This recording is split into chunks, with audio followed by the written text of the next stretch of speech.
the Imperial Era from scratch. This video is purely for entertainment and does not infringe on copyrights or laws. The rights to the novel and image belong to the original author. We do not claim ownership. Don't like waiting and want to listen to this fanfic in full now? Subscribe to our Patreon, where you'll find the best fanfics. Chapter 176, The Turbulent Northern Plains. Eva didn't mind, she'd rather have more work to do. However, David knew deep down that as Wintertown grew, Eva, as his assistant, would have to handle a growing amount of intelligence and information, leaving her with little time to deal with trivial matters.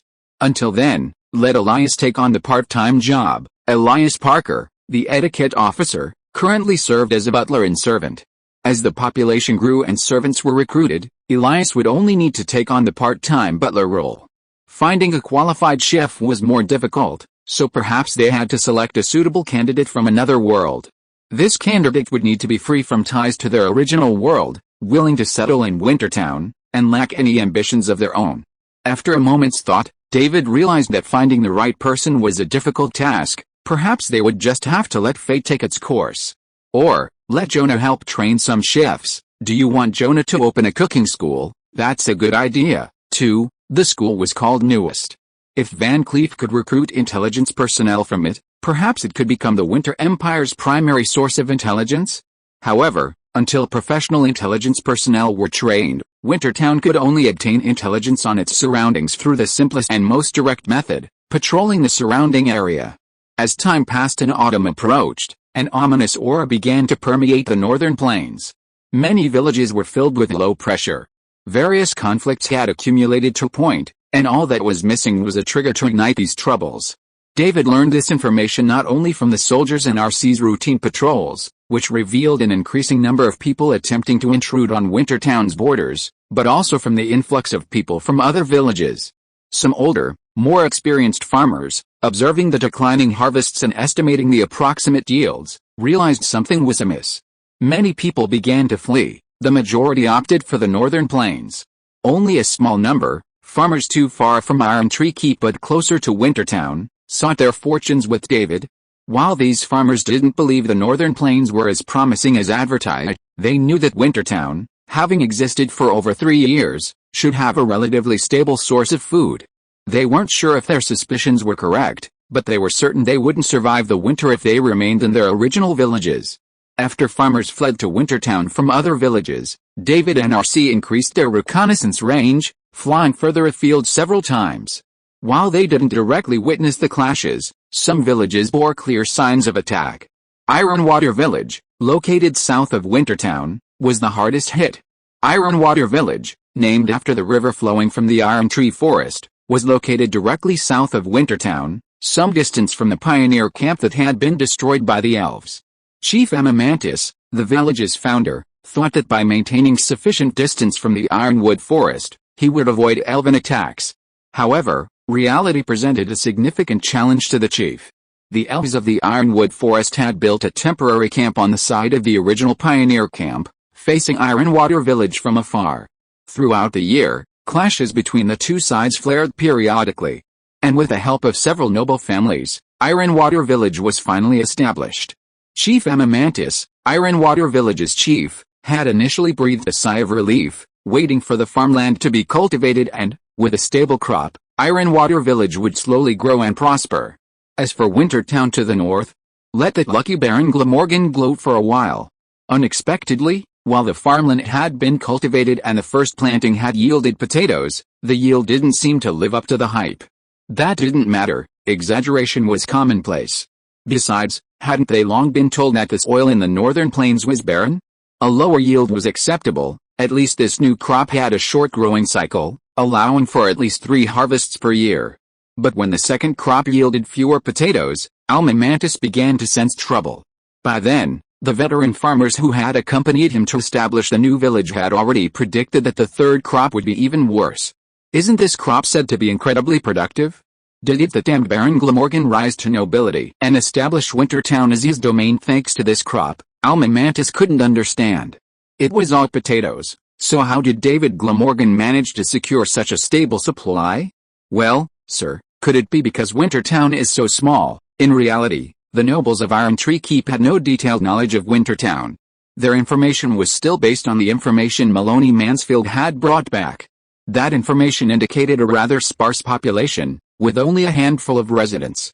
As to how David later obtained Wintertown's charter from the capital, the people of Iron Tree Keep were unclear. However, they speculated that Baron David Glamorgan, who had received Wintertown's charter, must have recruited additional people to support his territory. While no one knew the exact number, they estimated it to be low. Furthermore, for the entire year, the surrounding towns and villages had tacitly intercepted civilians attempting to reach Wintertown, leading them to believe that Wintertown's population must be small. Without a sufficient population, even Wintertown's title as a town wouldn't be taken seriously. In their eyes, it was still just a remote hamlet. If there aren't many people, do you think we can get enough food from Baron Glamorgan? Well, Wintertown is His Majesty's territory, of course I know. So we're planning to borrow some food from the respected Baron Glamorgan to tide us over this difficult time. Although Amamantis said borrow, everyone around him understood what he meant. While the village chief of Amamantis was trying to find a way to borrow food and other supplies from Baron Glamorgan, his fellow farmers were also worried about how to survive the winter. Farmers from Iron Tree Castle explained the harsh winters on the northern plains to those who had traveled from further afield, intending to reach Wintertown but stranded in Ironwater Village. Their current food reserves were definitely not enough to last them through the long winter. As these farmers learned about the challenges they would face, they began to regret their decision. They had never imagined that the farmland they had so painstakingly acquired would not only fail to provide a good living, but also put their survival at risk. If this place is really so bad? How was the winter town established? Who knows? Maybe like the village chief said. It was actually His Majesty the King who gave the Baron enough supplies. Why did His Majesty the King do this? Maybe the Baron of Glamorgan is actually Your Majesty's illegitimate son. Are you trying to kill yourself? You actually made up a story about His Majesty the King. What are you afraid of? I'm not living in the winter town ruled by His Majesty the King or the Baron. The topic of discussion gradually shifted from survival to gossip, but there were also some clear-headed people who were considering their own way out. Then, there should be enough food in Wintertown. I think so. The speaker looked around, and seeing no one was paying attention, he whispered his plan. If things don't go well in winter, I'm going to run to Wintertown. What's the point in running there in winter?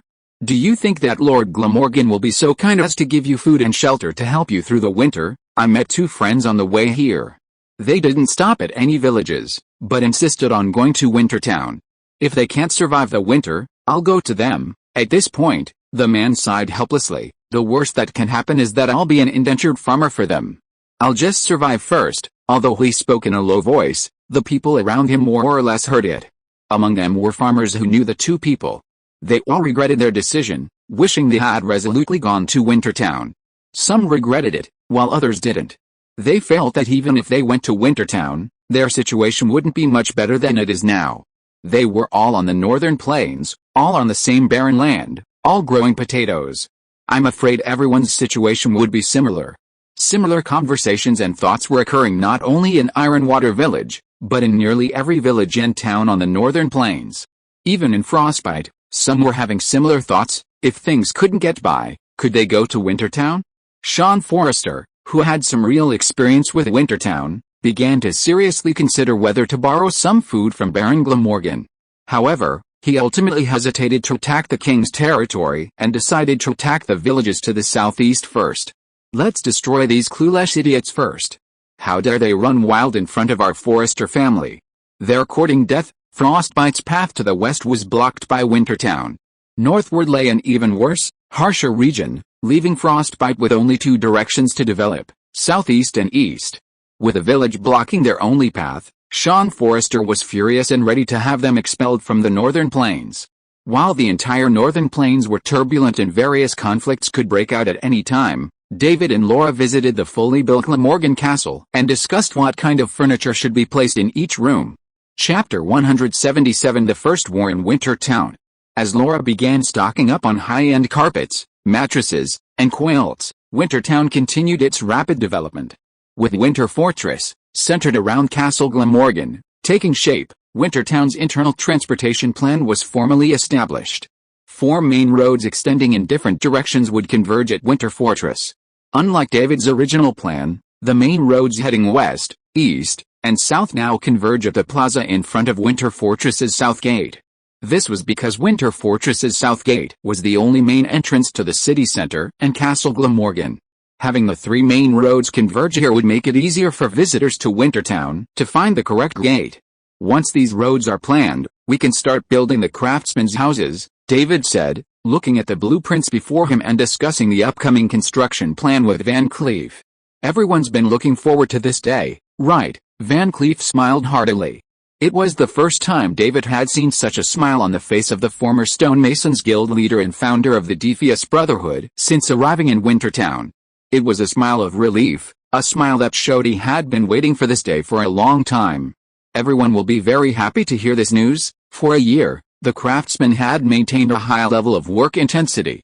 Although they had no worries about food and clothing in Wintertown, and had relative freedom in where to live, those who didn't want to share a large cabin could build a small house and live with their wives, children, or close friends.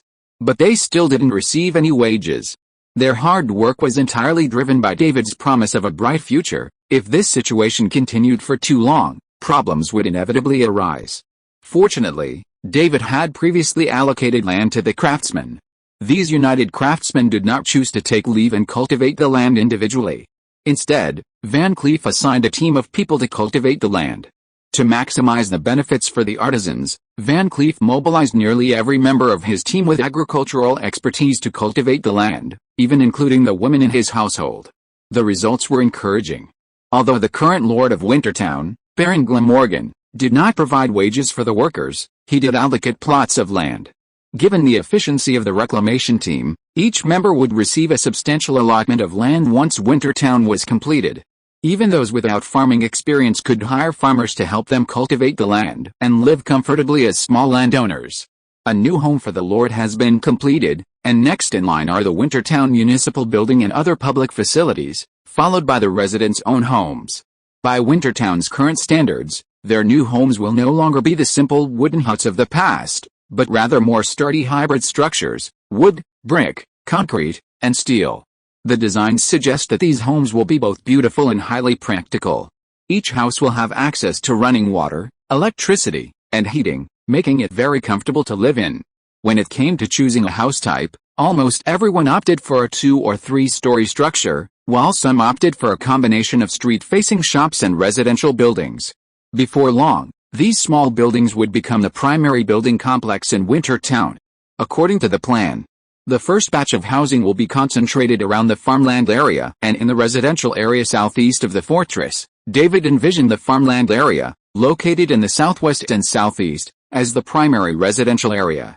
While this was the plan, the residential area couldn't be entirely residential. There would undoubtedly be shops and restaurants. The farmland area would also likely have various shops, especially those selling agricultural supplies. Therefore, this plan was merely a rough and tumble allocation, helping to determine where to build when everyone was assigned housing. Most artisans chose the southeast residential area for their new homes, relatively close to the east and south main roads. A small number chose the agricultural area, perhaps seeking closer proximity to their own fields. Some of these individuals had already agreed with several partners to consolidate their farmland, with one person managing it while the others handled other tasks. Once everyone has a house, Wintertown will end this centralized management. David made no secret of this news and even deliberately leaked some of it. Eva, Jonah, and Van Cleef all contributed to this effort, helping David receive a lot of feedback. While the farmers and artisans in the town weren't particularly dissatisfied with the current centralized management model, they did hope for a quick end to it. Upon hearing the news, everyone expressed anticipation, with no one expressing concern. Have your artisans decided what to do next? Some want to settle down as farmers, while others want to continue working as artisans. Although Wintertown had already completed its infrastructure development, everyone felt that with its strength, it would continue to grow and attract a large number of settlers, ensuring that the artisans would have plenty of work to do. Let's put it this way. Once Wintertown's capital construction is complete, I'll hire craftsmen to build some facilities. You can count how many are willing to take on the work, sir. What building do you want to continue? The city wall. Van Cleef thought that building the wall might be more suitable for the diggers. Some craftsmen wanted to become comfortable small landowners, believing that with the diggers, there wouldn't be much work for them. But David didn't see it that way. The diggers were indeed capable, but he needed them to build larger structures like power plants and waterworks. For ordinary houses and shops, the diggers would at most be responsible for providing building materials and digging foundations. The actual construction work was better handled by the craftsmen, especially since human craftsmen could more easily handle the internal details. No, we're going to build a hotel, a church, and more residential buildings. David gestured to the residential area he had planned. He had designated it as a residential area for a reason. I plan to continue building more ordinary residences here. All kinds of houses are possible, even basic furniture, sir. Are these houses being built to accommodate future arrivals to Wintertown? Wintertown currently doesn't have many residents, so David's construction of these residences is likely intended to accommodate more. Van Cleef is also familiar with the general situation on the northern plains. Not long ago, he recommended his daughter, Vanessa Van Cleef, to David, and she was ordered to gather information from several surrounding villages. They're for new civilians, but they won't be free. David certainly hopes to attract more people, but he doesn't plan to offer them too many benefits. Currently, residents of Wintertown receive land and housing, but future arrivals won't have these benefits. Since they haven't contributed much to Wintertown's development, they naturally don't deserve David's favors. While these houses are complete, new residents won't be able to live there for free. They'll have to pay for them. Either buy a house outright as your new home, or find a job in Wintertown and rent a place. Of course, David also took into account the practicalities of many who came to him, perhaps struggling to survive without much money. Therefore, the benevolent Lord Glamorgan would not allow these valuable people to go to waste. As the Overlord, he would provide loans to these newcomers, providing them with the basics of living in Wintertown. This loan included not only money and food, but also low-cost housing, farm tools, seeds, and other supplies. These new farmers could use these funds to cultivate the land and repay the loan in installments until they were fully repaid. David's discussion shifted from city planning to the reception of future residents. Van Cleef curled his lips in silence, but finally offered a suggestion. My lord, I believe you need to assemble a suitable team to help you manage Wintertown's internal affairs. David, realizing his tangent, nodded slightly awkwardly, recognizing the problem. He had already decided on his candidate. Elizabeth's father, Mr. Weatherby Swan, was the perfect choice. Weatherby Swan had governed Port Royal well and was an excellent internal affairs official. Hiring him as his political advisor was the most reliable option at the moment. Just as he was considering speaking with Weatherby Swan, Gareth Stanton suddenly arrived with 2 soldiers, accompanied by R.C. What happened, sir? Just now, Chief Amamantis of Ironwater Village led 20 soldiers to invade Wintertown's southern border, and then, David heard Gareth's tone of report and knew the matter had been resolved. He was now reporting the details to him, not seeking his instructions. Our soldiers patrolling the southern outpost issued a warning, but Chief Amamantis ignored it. Then, following your earlier instructions, the soldiers called for air support. Oh, David understood why RC had come along. RC was Wintertown's air support. If RC were away, in another world, he would have taken care of that job himself. I rushed over immediately after receiving the call and discovered that this group had crossed the border and was about to attack our soldiers, so I opened fire. Gareth Stanton's face was very strange when he heard this. He took over the conversation and continued reporting. We've fought the people of Ironwater Village for a total of 10 seconds. Chief Amamantis and his 20 soldiers were completely wiped out. One of our men was slightly injured, because he didn't wear a helmet during the patrol, and a stone from the missile blast grazed his forehead. Chapter 178 The Destruction of Tishu Village. Wintertown's first defensive counterattack lasted a total of 10 seconds. In reality, it wasn't that long. RC merely launched 2 missiles and raked the area with machine guns for a few seconds. She wasn't worried about harming her own men. Besides her confidence in her marksmanship, she also frequently observed the soldiers in training and knew that their armor was specially crafted by Will Turner, the Wintertown blacksmith, incorporating crystal ore powder. This armor would generate an energy shield to protect the soldiers when attacked. Of course, not wearing a helmet was a soldier's own mistake, and they would receive a minor penalty, extra training. There would be rewards, of course, but the specifics would be discussed by Gareth Stanton and Floyd. David now had another matter to attend to. Ironwater Village had launched an attack on Wintertown. That was an irrefutable fact. While Wintertown had successfully defeated the enemy, that didn't mean the matter was over. David didn't dwell on it for long. After 2 seconds, he gestured to Elias to help him put on his armor. David once again donned his long-forgotten Lightbringer suit. Paired with a magnificent cape and a top-tier warhorse imported from Azeroth, his appearance was impeccable. Floyd and Gareth Stanton also donned new armor, and 10 more soldiers were selected. All wore custom-made Wintergarden armor, adorned with a blue and white wolf head tabards symbolizing the Glamorgan baronial house. These were crafted by Penny and Liadrin, along with the women of Wintergarden and the seamstresses of the artisan community. Instead of armored Humvees or motorcycles, everyone rode heavily armored warhorses from Azeroth. Since establishing stable diplomatic relations with Lordaeron, David and his team no longer had to worry about sourcing warhorses. Wintergarden currently maintained a herd of over 20 warhorses, which could easily equip all current members of the Winter Knights if necessary. Armed, David, accompanied by his ceremonial officer Elias, 2 knights of the Royal Guard, and 10 soldiers of the Winter Knights, galloped southward toward Ironwater Village. David also maintained contact with RC in the air via intercom, ready to call for air support at any moment. Under the full speed of these top-notch warhorses, even the heavily armored knights, burdened with equally heavy armor, quickly reached their destination, Ironwater Village, visible from the southern outpost of Wintertown. The location of Ironwater Village indicated that a conflict with Wintertown was inevitable. David had anticipated the sudden attack from the village chief, Amamantis, which was why he led his men forward without much hesitation. They galloped to the edge of the village before stopping. David gazed at the low wooden wall before him, taking the defenseless wall for granted. You are before the Lord Baron of Glamorgan, the Border Guardian and Frontier Pioneer of the Kingdom of Tiran, and Lord of Wintertown. Inform your ruler to come out and meet the Lord Baron immediately. The villagers standing on the other side of Tishu Village's low wooden wall exchanged glances, but no one left to call for help. Only one man replied in a trembling voice, Your Excellency, the Baron, the village chief is dead. David didn't need to answer, as Elias continued to speak. Who currently governs the village? Several people exchanged glances, their eyes finally focused on a thin, middle-aged man. Seeing all the villagers looking at him, the middle-aged man cursed inwardly, but he steeled himself and walked over. Your Excellency, the Baron of Glamorgan, Wilcox extends his warmest greetings. Which family do you serve? Elias, taking in the appearance and demeanor of the middle-aged man named Wilcox, knew he was likely a lackey of some clan. The outcome was even worse than Elias had anticipated.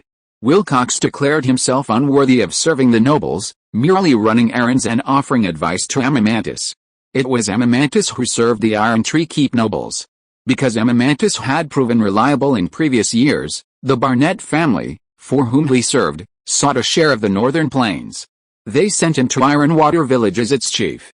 Objectively speaking, the Barnett family held Amamantis in high esteem. Besides providing various resources, they also promised that once Ironwater Village established itself in the northern plains, they would retain Amamantis's position as chief and even grant him the title of knight. Of course, Ironwater Village would not remain Amamantis's domain forever. Upon his death, the village would be reclaimed by the Barnett family. Even so, it was a tremendous boon to Amamantis, so he cherished Ironwater Village deeply and had no intention of abandoning it and returning to Iron Tree Keep. Therefore, when the village faced a crisis, his first choice was to reach out to Wintertown to the north. However, he had no idea that Wintertown to the north was a formidable fortress he could not afford to provoke. He mobilized 20 of Ironwater Village's most elite warriors, but they didn't even see Wintertown. Simply crossing the border, which he considered ridiculous, they were completely annihilated. Moreover, since Ironwater Village was not far from the Wintertown border, the people of Ironwater Village witnessed Amamantis and his 20 elite soldiers being dispatched by RC in 10 seconds. This was the real reason why no one in the village came forward when David and his men attacked, despite the fact that there were still elite soldiers capable of fighting. It wasn't that the soldiers were cowardly. Ironwater Village had successfully established itself in this location after countless battles with the elves to the south, their fighting prowess and mental fortitude having been truly tested. But facing something as outrageous as RC, they held no thought of resistance. Moreover, even if they had the courage, it would be useless. The pink monster could fly, and even if they leaped with all their might, they wouldn't be able to reach it. David had been observing the men's expressions and had already guessed that RC's previous ferocious attack had completely frightened them. There seemed no need to intimidate them further, it was better to get straight to the point. He whispered a few instructions to Elias, and the ceremonial officer nodded, indicating understanding. Elias then stopped questioning who governed Ironwater Village and proceeded to detail the crimes committed by its chief, Alma Mantis, including but not limited to rebellion, treason, and robbery. The people of Ironwater Village's eyelids twitched at this. Fortunately, the unknown lord finally changed the subject, stating that since the main culprit had been apprehended, the merciful Baron Glamorgan would no longer pursue the matter. However, Ironwater Village was definitely no longer viable. Wilcox didn't have the courage to question the other party's words. He simply wondered what would become of them if Ironwater Village were gone. Fortunately, after Baron Glamorgan declared Ironwater Village, an illegal village, completely abolished, the villagers were free to choose where to go. You can return to Iron Tree Keep. David glanced at the soldiers, all of whom were Iron Tree Keep soldiers and clearly beyond his recruitment target. Or you can go to other towns and villages on the northern plains. This choice gave them the feeling of having a choice. Sometimes, simply adding an extra, often insignificant option can make many people feel like they truly have a choice. Or join Wintertown. After announcing all the options, David looked at the villagers gradually gathering within his sight. Ironwater Village was quite populous, probably over 100 people gathered here. He also noticed people looking in from houses in the distance, indicating that the village's population far exceeded those gathered before him. If he could lure all these villagers to Wintertown, Wintertown would be one step closer to breaking the 1,000 mark. However, he knew that not all of them would go to Wintertown, especially those from the Barnett family. These included not only soldiers but also artisans, tailors, and a large number of farmers. The only people he could actually recruit were the freedmen who had come to the northern plains from Iron Tree Keep and other areas. These people only made up a small portion of Ironwater Village's population. You have one night to think about it and pack your belongings. You must leave this place by noon tomorrow. Normally, David had no power to expel these villagers. After all, this place was outside Wintertown's territory. But David was the one holding the knife handle. The villagers of Ironwater Village were nothing more than ingredients on the chopping block, waiting to be processed. They had no room for refusal. As for taking everyone back to Wintertown, he considered it, but decided against it. Wintertown was at a critical stage of development, and he wasn't prepared to take a large number of captives back, even though they would provide a large labor force and could be used to demand a ransom from the Barnett family. For one thing, too many people would be difficult to house and manage. Another was that he wasn't sure if this act of capturing would resent some of his fellow villagers. After all, these people were ordinary civilians who hadn't participated in the fighting. Forcibly bringing them back to Wintertown would seem unjust. Most importantly, David himself didn't want to do it. He always wanted to gather those in his territory who truly wanted to live there long term. Such people would work hard to help him develop and build Wintertown, making it a better place. David knew his idea was naive, but he decided to go for it anyway. After all, it was my territory, my rules. Chapter 179 The Northern Plains are in chaos. Wilcox looked at the knights in the village, curious about the soldiers from Wintertown. The Baron of Glamorgan had left, along with the kingdom's ceremonial officer, Elias Parker. But that didn't mean the people of Ironwater could continue to live as if the presence hadn't occurred. A knight named Gareth Stanton had stayed behind with his soldiers to monitor and urge the Ironwater villagers to relocate. Some privately expressed dissatisfaction, calling the Wintertown residents overbearing, but no one dared confront the soldiers. Despite their private complaints, everyone packed their belongings, preparing to leave early the next morning. Fortunately, the Wintertown soldiers didn't confiscate anyone's personal property. Although Ironwater Village's farmland was experiencing declining yields, after more than 6 months of hard work, everyone had some savings, ensuring they had enough money for the journey. Furthermore, the rapid development of the northern plains had led to the sprawl of villages across the region. Even if they strayed in the wrong direction and missed a village, they could easily find another one. They didn't have to worry about getting lost on the northern plains. If things got tough, they could use the Ironwood Forest as a guide. As long as they kept a sufficient distance from it, they wouldn't have to worry about the forest elves attacking them. However, they had different ideas about where to go. Some wanted to visit other villages to see what was happening, at least to get through the winter. Otherwise, the food they'd gained after traveling all the way to the northern plains wouldn't be enough to support them back to Ironwood Keep and safely survive the winter. Some wanted to return directly to Ironwood Keep. These people were mostly indentured farmers of the Barnett family, so they didn't have to worry about not being able to survive the winter and would continue to serve the Barnett family after returning. Finally, a small group wanted to go to Winter Town. These were free farmers outside of Ironwood Keep, the same group who had heard about Winter Town from the kingdom's propaganda and had come north hoping to change their lives. However, they stopped in Tishu village along the way, wasting over half a year's time and effort. The next morning, the villagers of Tishu village had packed up their belongings and split into two groups. One group, with animals pulling carts and carts capable of carrying large quantities of supplies, headed towards Iron Tree Fort, passing through several villages along the way. Those wishing to explore the surrounding villages could join them. The other group was smaller, with most carrying only a single bag, their entire possessions. They only brought a small portion of their provisions, selling the rest to other villagers, hoping to use the funds to start anew in Winter Town. To everyone's surprise, Wilcox was also in this group, apparently heading for Winter Town as well. Floyd glanced at Wilcox, then at the other group, noticing that they showed no interest in Wilcox, the former temporary administrator of Ironwater Village. He knew he wasn't particularly well liked in Ironwater Village. Mr. Wilcox, aren't you going back to report the situation here to the Barnett family? Others will naturally report to the Barnetts about the situation in Ironwater Village, and the Barnett nobles won't pay any attention to me. He had gained influence in Ironwater Village thanks to Armamantis, and now that Armamantis was dead, he had lost everything. Returning to Iron Tree Keep, he would have no way to start over, and his situation would be little better than those begging on the street. Instead, it would be better to go to Winter Town. Perhaps there would be better opportunities. Just like now, hadn't he struck up a conversation with a knight? Through a few words, Wilcox had learned that this knight, named Floyd, was one of the personal guards of Baron Glamorgan, the Lord of Winter Town. If he could establish a good relationship with this knight, perhaps he could even secure a good position? Perhaps running errands for Floyd? Wilcox followed the fully armed soldiers towards Winter Town with his own plans. They didn't encounter any attacks along the way. The terrain was flat and it hadn't rained recently, so the road conditions were good.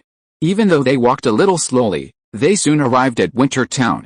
Seeing the wooden house appearing in the distance, the people traveling with them were a little disappointed, but when they saw the tall palace that had been built, they felt that Winter Town was not that bad. Especially when they passed by large tracts of farmland, the eyes of these farmers lit up. These farmers had lived in the northern plains for more than half a year and had experienced at least one round of planting. They knew what the crops in Tishu village were like. The conditions in the farmland of Winter Town were incomparable. It didn't even look like farmland on the same land. Why are the crops growing so well here? Has Winter Town taken over all the richest land in the northern plains? No wonder they created such an outrageous border. That baron must have known how fertile this land is, and how barren the rest of the land is. Hey, honestly, if I'd known about this, I would have drawn the line long ago to prevent anyone from finding out about my family's situation. The farmers around them were saying all sorts of things, but their tones had become more relaxed. It was clear that the state of Winter Town's farmland had given these farmers hope for the future, and they felt they had made the right choice. But Wilcox noticed something else. There's quite a few people in Winter Town. While everyone was focused on the farmland, they didn't notice much, but after walking a little further, they noticed a large, bustling construction site in the distance, where many people were busy. Beyond that, what shocked everyone the most were several green, metallic giants. They'd seen them from a distance earlier, but they hadn't paid much attention, thinking they were just strange buildings or plants, and had focused solely on the farmland. Looking over, he saw the metal giants also busy at the construction site. Besides the giants, there was also something of the same color, but strange looking, whose purpose was unknown, a concrete mixer truck. They stared at it in shock, whispering about what it was. Wilcox was also wondering what it was, but he didn't stare at the giants. Instead, he began to survey the rest of Winter Town. The wooden houses were ordinary, and aside from the massive palace, Winter Town looked much like the iron village they had built. However, he noticed that stone paving had been laid around the palace, and judging by the markings, it would extend a long way, covering a large area. He realized that Winter Town was undergoing infrastructure construction, and that the palace had been built first, likely because it was the residence of the Baron of Glamorgan. As Wilcox looked around, he soon spotted a tall, blonde woman approaching him and his companions. "This is Eva McKenna, the clerk of Wintertown. You will be registered by the clerk." Wilcox wanted to chat with Floyd for a moment, but the knight rode away after saying this. Floyd had to report to David on the situation. The main point was that they had brought back 17 free farmers from Ironwater Village. Eva McKenna was currently registering them, and David would receive a more detailed report from Eva later. "What about Ironwater Village?" As instructed by the clerk, after ensuring everyone has retreated to a safe distance, Miss RC will completely destroy it. Floyd was a little confused by David's order, but he carried it out resolutely. In fact, he thought they could simply transform Ironwater Village into an outpost. It was not far from the original southern outpost, so they could just treat it as an expansion of Wintertown to the south. Don't worry. Compared to the impact of RC destroying a new village in front of countless people, a few dilapidated houses are nothing. Floyd hadn't expected Lord Glamorgan to go out of his way to explain this to him. Did it seem to indicate that his trust in him had increased? He also remembered the shocked expressions of the other group who hadn't left yet, as they saw RC descend from the sky, wielding missiles and machine guns to completely destroy a village in the blink of an eye. They would surely spread what they had seen and heard today to other villages. Perhaps soon, rumors like Baron Glamorgan of Winter Village possesses a terrifying pink dragon would spread throughout the northern plains. Floyd's guess was still conservative. What he didn't know was that Vanessa Van Cleef, who was out gathering information, had received a new mission, to spread the news of Winter Village's terrifying dragon. To help Vanessa accomplish this mission, RC had recently increased the frequency and distance of her patrols, occasionally flying low over the surrounding villages and towns. David's primary purpose was, of course, intimidation. A secondary objective was to see if he could cause panic in the surrounding towns, perhaps even ignite a volatile situation in some. He didn't have to wait long. Just 3 days later, Vanessa reported back. Sean Forrester had attacked the town southeast of Frostbite Town. Sean Forrester's attack on the neighboring town seemed to send a signal. Many towns on the northern plains were plunged into chaos, and those that had previously been peacefully cultivating their own lands were now engaged in plundering. Chapter 180 Supreme Hydra Captain. While villages across the northern plains were practically beating their brains out, David's Wintertown was happily and peacefully under construction. The diggers were incredibly efficient. They had already built the Wintertown Town Hall, even before the interior decoration was complete and even the furniture and carpet designs had been decided. They followed closely with the barracks and the high walls, and even paved the roads around Winter Fortress, Glamorgan, the town center, and the barracks. Seeing the diggers' incredible efficiency, David was more confident that the basic construction would be completed by autumn. To prepare the Lord for his new home as soon as possible, the team of craftsmen had already focused on the interior decoration of Glamorgan.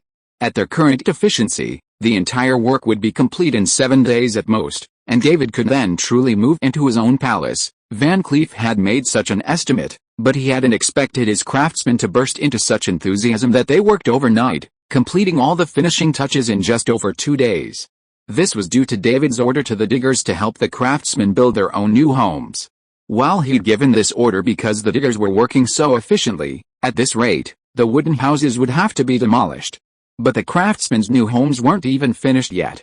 Would the entire population of Wintertown be forced to camp out together?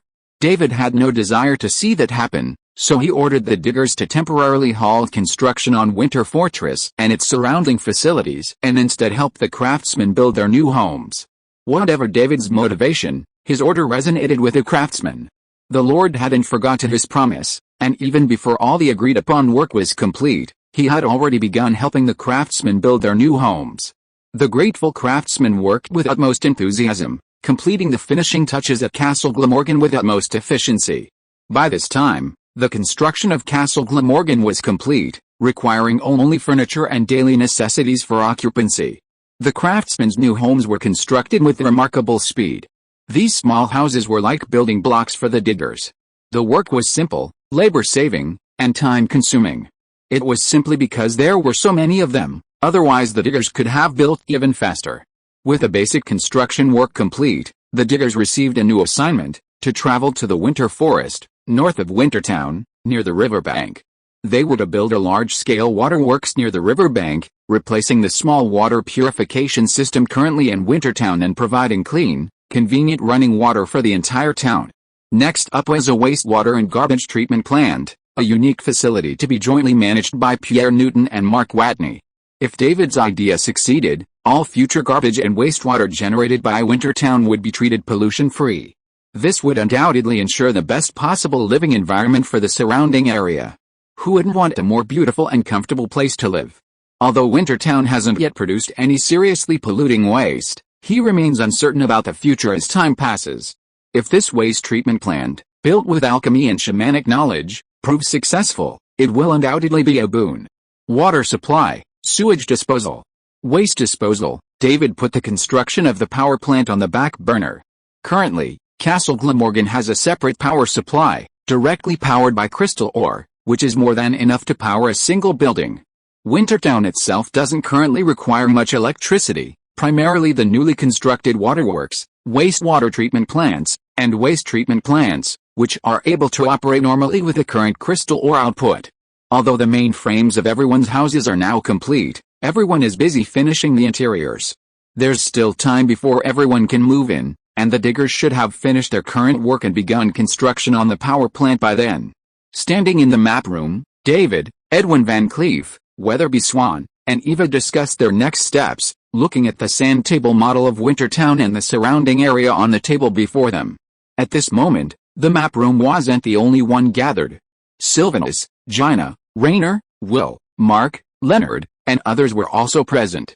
The reason was simple: with the official completion of Fort Glamorgan, David had extended an invitation to everyone, agreeing on a date for a celebration party. Today was that day, but everyone hadn't arrived yet, so they followed David to tour Fort Glamorgan. Upon arriving at the map room, they chatted about the upcoming construction plans.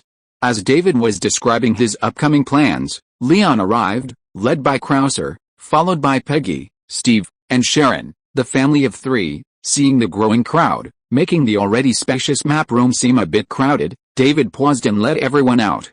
He acted as his tour guide, introducing the palace that was completely his. "This gives me a very strange feeling," Leon said, glancing around. While the layout was different, there were still many familiar figures. "Do you feel like you've joined a tour group to Washington?" Mark felt that way. "No, I feel like I've just been back to work." Leon shook his head. This place didn't feel like a tourist attraction to him, it felt like I hadn't finished get off work yet.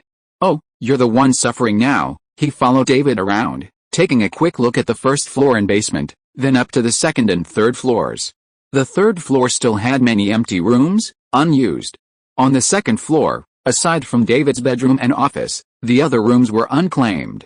David asked if anyone was interested in living with him, but was met with a constant stream of "I'm more comfortable living on my own." He ignored others, but David glanced speechlessly at Laura, who was mingling with the crowd, earning only a grimace. Finally, they reached the fourth floor, opened the door, and ascended to the rooftop. Standing on what was now Wintertown's tallest building, they took in their surroundings. After waiting and wandering for quite a while, the sun had already set in the west, casting a hazy yellow hue across the landscape. Standing on the west side of the roof, they gazed at the vast Winter River for a moment, then at the towering mountains in the distance to the north. "It's so beautiful here." After some time in Wintertown, Weatherby Swan began to appreciate just how magical this place truly was. But this also meant he had much to learn. Therefore, Weatherby Swan didn't immediately accept David's offer to become Wintertown's governor. However, after learning enough, and seeing the beautiful scenery and the advanced town undergoing tremendous transformation, practically from scratch, beneath his feet, his ambition was rekindled.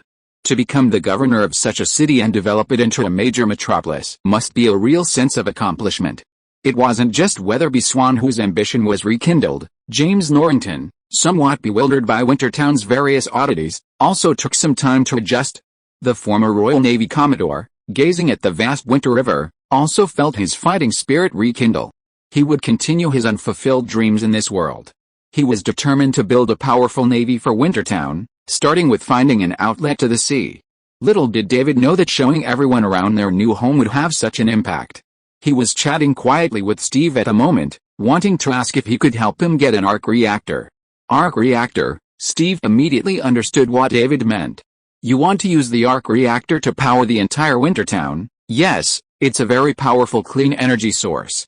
I can't think of a better option right now," David had a few options in mind, but after thinking about it, he realized none of them could compare to the arc reactor.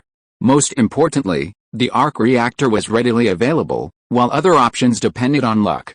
He wondered if Steve had the clout to get Tony Stark to come to his Wintertown and help him build a reactor. That? I can ask for you. You can tell Tony Stark that I'm not asking him to help Wintertown for free. I can pay him, David explained. The reward could be technology from another world. As a super genius, Tony Stark would likely be interested in Transformers technology, such as the renowned Cybertron compression technology. If this thing is given to Tony, the combat effectiveness of the Iron Man armor may be explosively improved. After chatting about some business matters, David asked about the situation on Steve's side. As the next Sorcerer Supreme who has been designated, Steve already knew what his original future would be like, and naturally knew what troubles he would face. David wanted to know if Steve needed his help. Unexpectedly, when David mentioned Hydra, Steve gave an answer that shocked David. Well, actually, I have already joined Hydra. What? How is that possible? David was really frightened. What kind of a development was this? Could it be that the Sorcerer Supreme route also unlocked the Hydra Captain plot? Don't worry, I'm just pretending to join Hydra to find out the internal details of these guys. Steve paused for 2 seconds and added, I want to rescue Bucky. Oh, that's it. Chapter 181. A new chapter opens in Wintertown. Hearing Bucky's name, David understood why Steve had acted this way. But this kind of behavior could easily lead to misunderstandings, right? Everyone in the Avengers knows I'm undercover within Hydra. Steve hadn't just decided to go undercover on a whim. Before actually starting, he and his fellow Avengers had carefully discussed many details before officially joining Hydra. To ensure his undercover cover wasn't exposed, Steve hadn't discussed anything Hydra-related with his fellow Avengers since joining, not even in private. So, even though your comrades know your true identity, you're on your own when it comes to dealing with Hydra. I'm more than capable on my own. Steve didn't take Hydra too seriously. As the heir to the Sorcerer Supreme, blessed by the Holy Light, the Elemental Spirits, and Elune, Steve, who had broadened his horizons, had the confidence to do so. Besides, after joining Hydra, I think it's such a waste to just abandon these people. Steve felt that Hydra contained many talented individuals. If they could truly contribute to Earth and humanity, it would definitely be better than simply being eliminated as villains. Especially considering the world he lived in was facing uncertainty for many years to come. For example, Rumlow, that wouldn't be an easy task. Let's do our best. After a while, David understood Steve's intentions. Rather than simply overthrowing Hydra as planned, Steve felt it would be better to preserve both Hydra and SHIELD. Knowing what would happen, Steve naturally chose this approach to provide the Avengers with a layer of protection. As long as SHIELD existed, the Avengers superheroes wouldn't become targets of public criticism or targeted by foreign authorities. After all, SHIELD nominally answered to the World Security Council. As for Hydra, Steve was initially conflicted. Based on his previous personality, he would have simply eliminated it without further discussion. But now his thoughts had changed.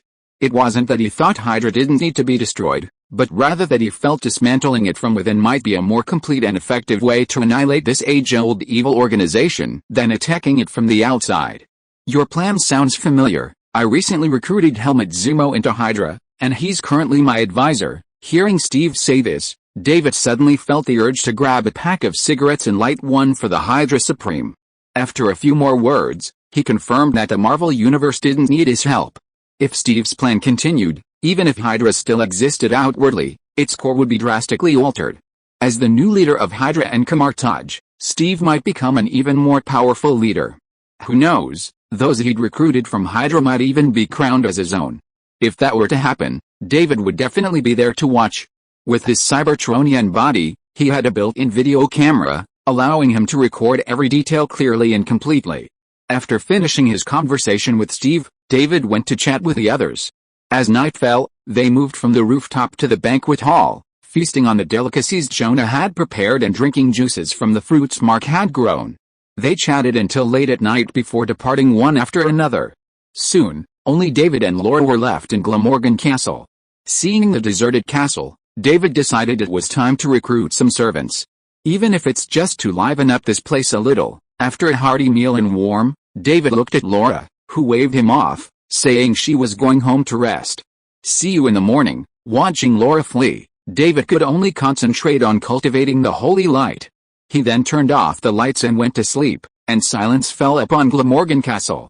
With the arrival of a new day, a new chapter began in Winter Town. From today on, David could handle all matters in Glamorgan Castle, in his own office. It would become difficult for ordinary people in the town to find David, the Lord. Sitting in his office, David was no longer someone you could casually bump into on the street and offer your advice to at any time. He was gradually taking on the proper bearing of a noble. Elias was very pleased with this. His comfortable living environment should help the newly appointed Baron gradually develop an aristocratic demeanor. Just like now, watching David seated at his large desk, appointing Weatherby Swan as the administrative officer for Winter Town, his aura and demeanor were already about 70% of those of the powerful nobles in the capital. As for the remaining 2% or 3% difference, Elias felt it was impossible to completely eliminate it. This was determined by Baron Glamorgan's personal temperament, which, in addition to his personality, also influenced his appearance. To put it bluntly, Baron Glamorgan was too young and handsome, looking more like a scion of a well-off noble family than a powerful lord in charge of a major border town. Elias briefly suggested that David grow a beard, perhaps to make himself look more dignified, but David declined, citing his dislike for hairy appearance. "Anyway, my work is almost done." The various noble etiquette lessons had been completed, and Elias was now primarily supervising, ensuring David developed the right habits. He began to ponder another question. Now that he knew so much of Baron Glamorgan's, and Wintertown's, secrets, would he be able to return to the capital smoothly? Furthermore, did he really want to return to the capital, to become a humble etiquette officer, overlooked and perhaps even bullied? Staying in Wintertown? That seemed like a good option. Especially as someone who had witnessed Wintertown's development from a primitive village to the advanced city it is today, he was filled with anticipation for its future. As for what to do with his time here? In theory, noble lords could employ etiquette officers dedicated entirely to their services, not simply teaching their lords noble etiquette. They were also responsible for educating the lord's family, the wife, the children, and so on. Furthermore, the etiquette officer oversaw travel arrangements for the lord and his family. Even when the lord interacted with other nobles, the etiquette officer was responsible for reminding his master of any necessary etiquette. These were tasks he excelled at, and even without them, Elias felt comfortable serving as the lord's steward. Elias, completely oblivious to the shift in his focus from "should I stay" to "what can I do if I stay," remained quietly by the side. Weatherby Swan, sitting across from David's desk, was discussing his upcoming responsibilities with the lord. "First, we must restore normal economic conditions, with the completion of construction at Castle Glamorgan, Winter Fortress, and the artisans' housing, and with the waterworks, wastewater, and garbage treatment plants underway, Winter Town would officially end its previous centralized management. Although it's much earlier than I expected, this should be a good thing. So, taxes will start collecting at this harvest." Taxes, David stroked his chin, estimating the timeline. Not this year, but next year. Based on the timeline, Winter Town's farmland could still produce at least one more crop.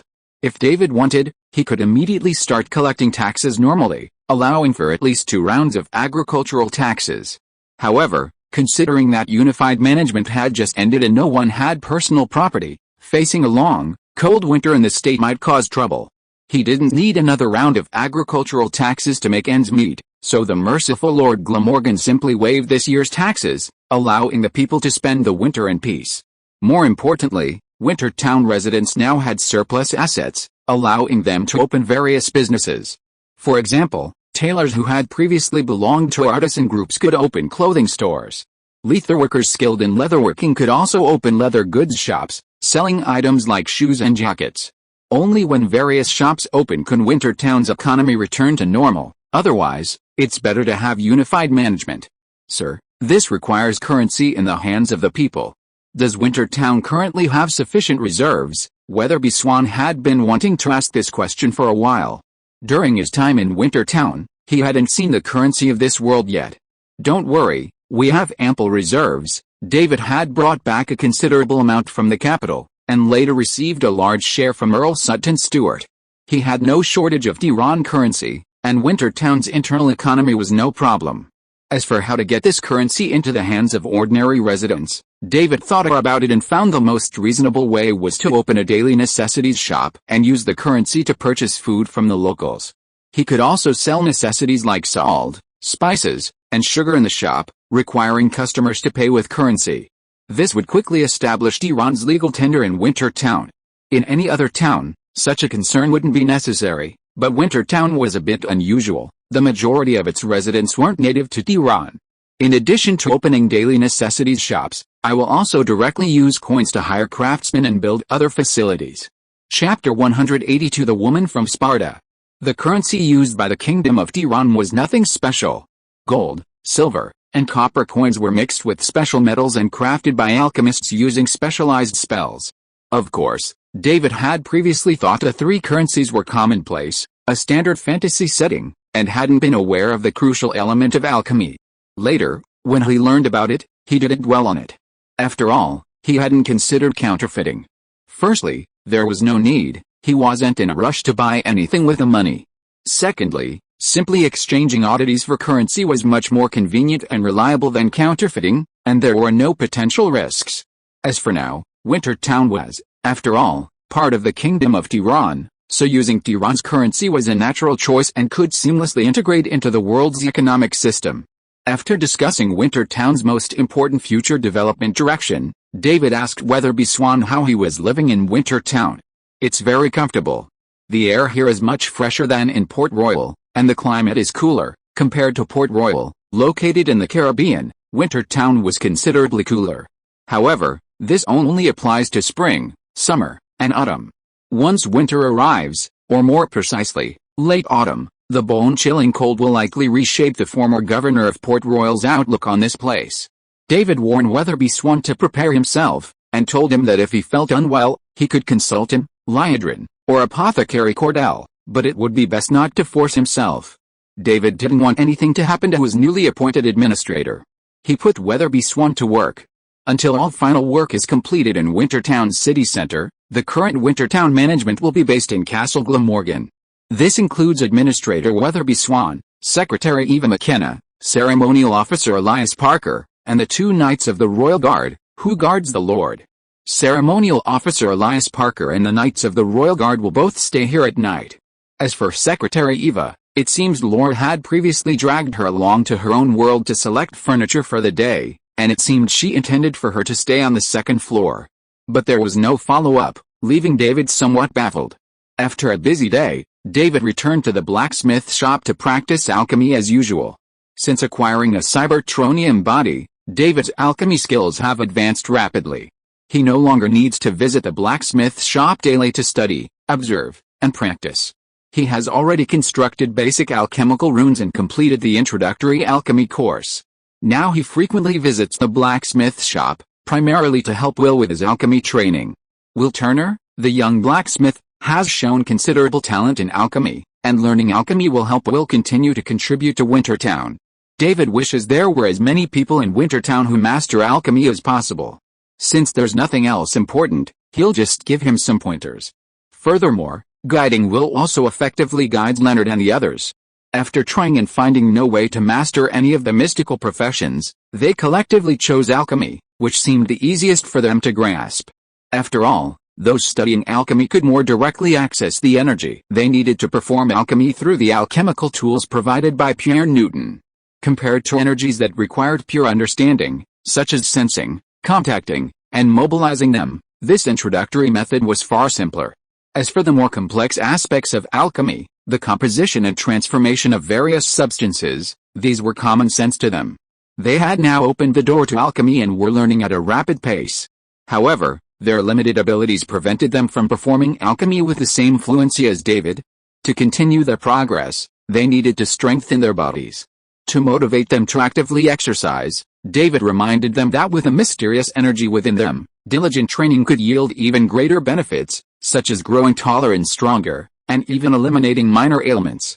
While others might not have known, Howard and Leonard, upon hearing this, displayed considerable effort.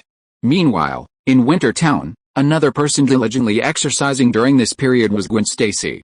His vacation almost over, David didn't know if it was an illusion, but Gwen looked at him with a hint of disapproval. It's over a long time ago. Gwen glanced at David. She had thought she'd been proactive, but David seemed uninterested. Should she give up?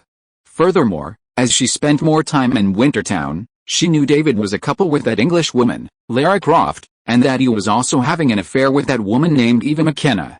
While David looked handsome and had a good personality, was a playboy worth such advances? She'd pondered this question more than once, and every time she saw David, she habitually ignored it. Is it over already? No wonder I haven't seen you much lately. Hearing David's notice of her recent inactivity, Gwen's questions about playboys and whether they were worth it were completely banished to the outer reaches of the galaxy. She smiled and said it didn't matter, there was always another vacation. Moreover, she had witnessed the tremendous changes that had taken place in Wintertown throughout this vacation, practically watching the once backward, primitive village gradually transform into a modern town. Just like the wide road she was walking on, just a few days ago it was just a primitive dirt path. Thinking of this, Gwen suddenly had a question. Speaking of which, once Wintertown is finished with all its construction and the town is much larger, what will happen when new people arrive? Well, Gwen's question was actually something David had been pondering recently, but until Wintertown was complete, he couldn't know the correct answer. Should there be some changes? Otherwise, once Wintertown grew into Winter City, its area would be even larger. Newcomers would appear from the outskirts of the city, and David, in Castle Glamorgan, would have no way of noticing them. Would he have to station special personnel to monitor the outskirts of the city? That was too absurd. David felt that his cheat code needed some improvement. Just like Wintertown's current construction, its actual area was growing, but the aliens within Wintertown were unaffected by the changes in its actual area. Just like Gwen, every time she left, she simply headed towards outside Wintertown, without having to completely leave the Wintertown area. When she returned, she was basically in the same place she left last time. Chatting with Gwen, they strolled along the wide road and soon arrived outside Winterhold's south gate. Just as David was about to ask Gwen if they wanted to choose a place to build her own house, they both saw a shadowy figure appear in front of them. The shadowy figure was located not far from Castle Glamorgan, or rather, the south gate of Winterhold. With the construction of the high walls, the edge of town had long since become much farther away. Now, this shadowy figure appearing before Winterhold's gate seemed to answer his earlier questions. Could it be that newcomers will appear directly around Castle Glamorgan in the future? Is this because it's the heart of Wintertown? David and Gwen pondered this, taking a few steps forward and finally stopping directly in front of the shadowy figure. David was curious about who had arrived this time.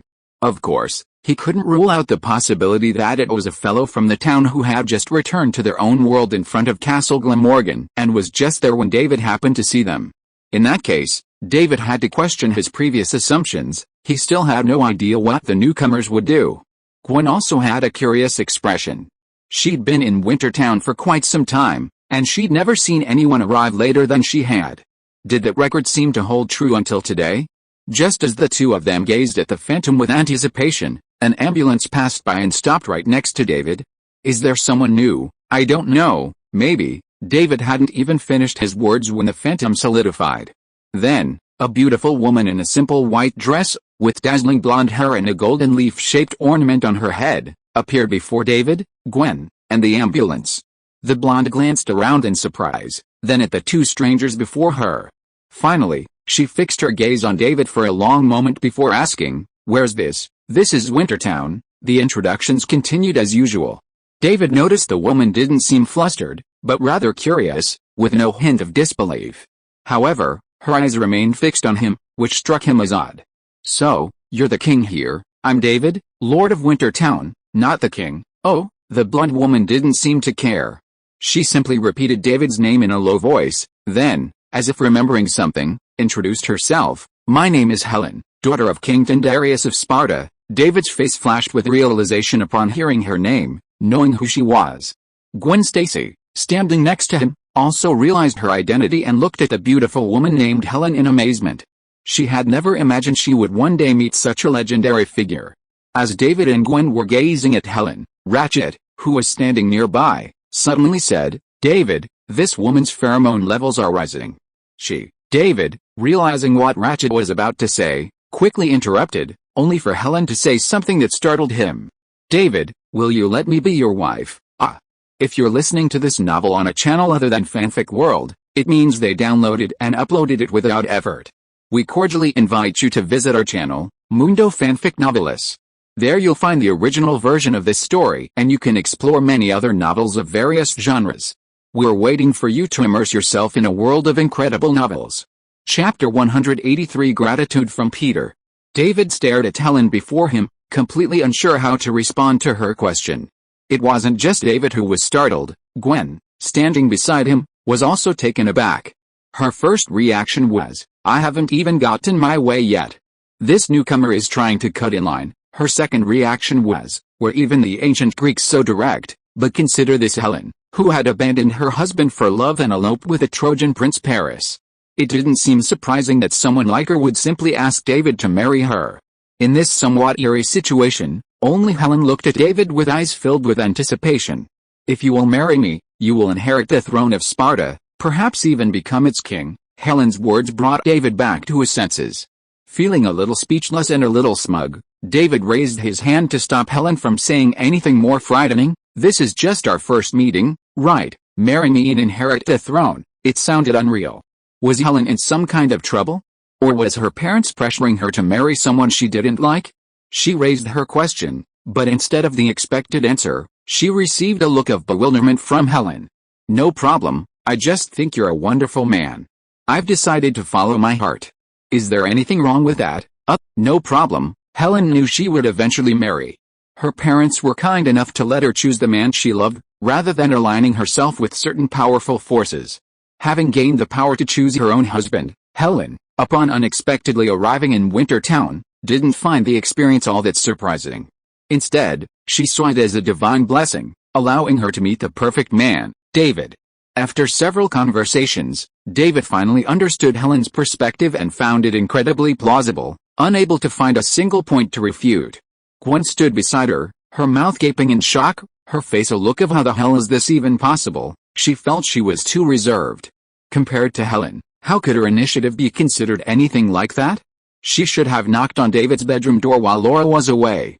Gwen was delighted that David hadn't accepted the Greek woman's proposal. She knew a playboy like David wouldn't be fooled into marriage by a woman's mere words. While happy, she was also a little depressed. Falling for a playboy wasn't a good thing for her either. Unaware of Gwen's wandering thoughts, David and Helen chatted for a while longer, introducing her to Wintertown and several of Helen's companions, who, like her, came from different worlds. Helen took note of what they said, but didn't understand some of it.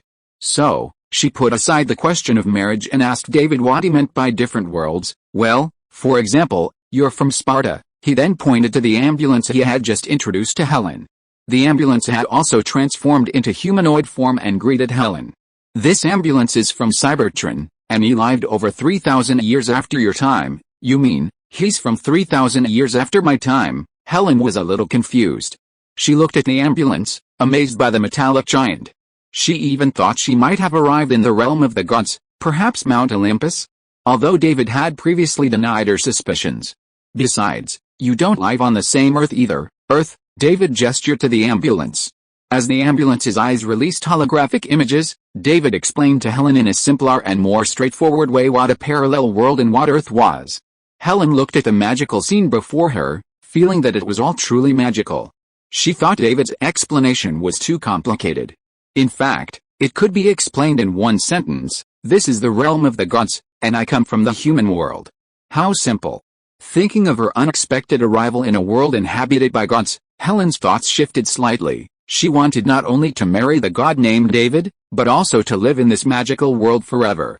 Especially when she learned that the vast, magnificent palace not far away was the god's residence, she couldn't wait to move in that very day. After listening to David's story and telling her that she could travel back and forth between his world and this one at will, Helen was overjoyed. "Then, can I invite my parents and brother here?" "Of course," Helen nodded. She planned to explain her situation to her father upon her return, believing he would surely support her decision, and she would stay put.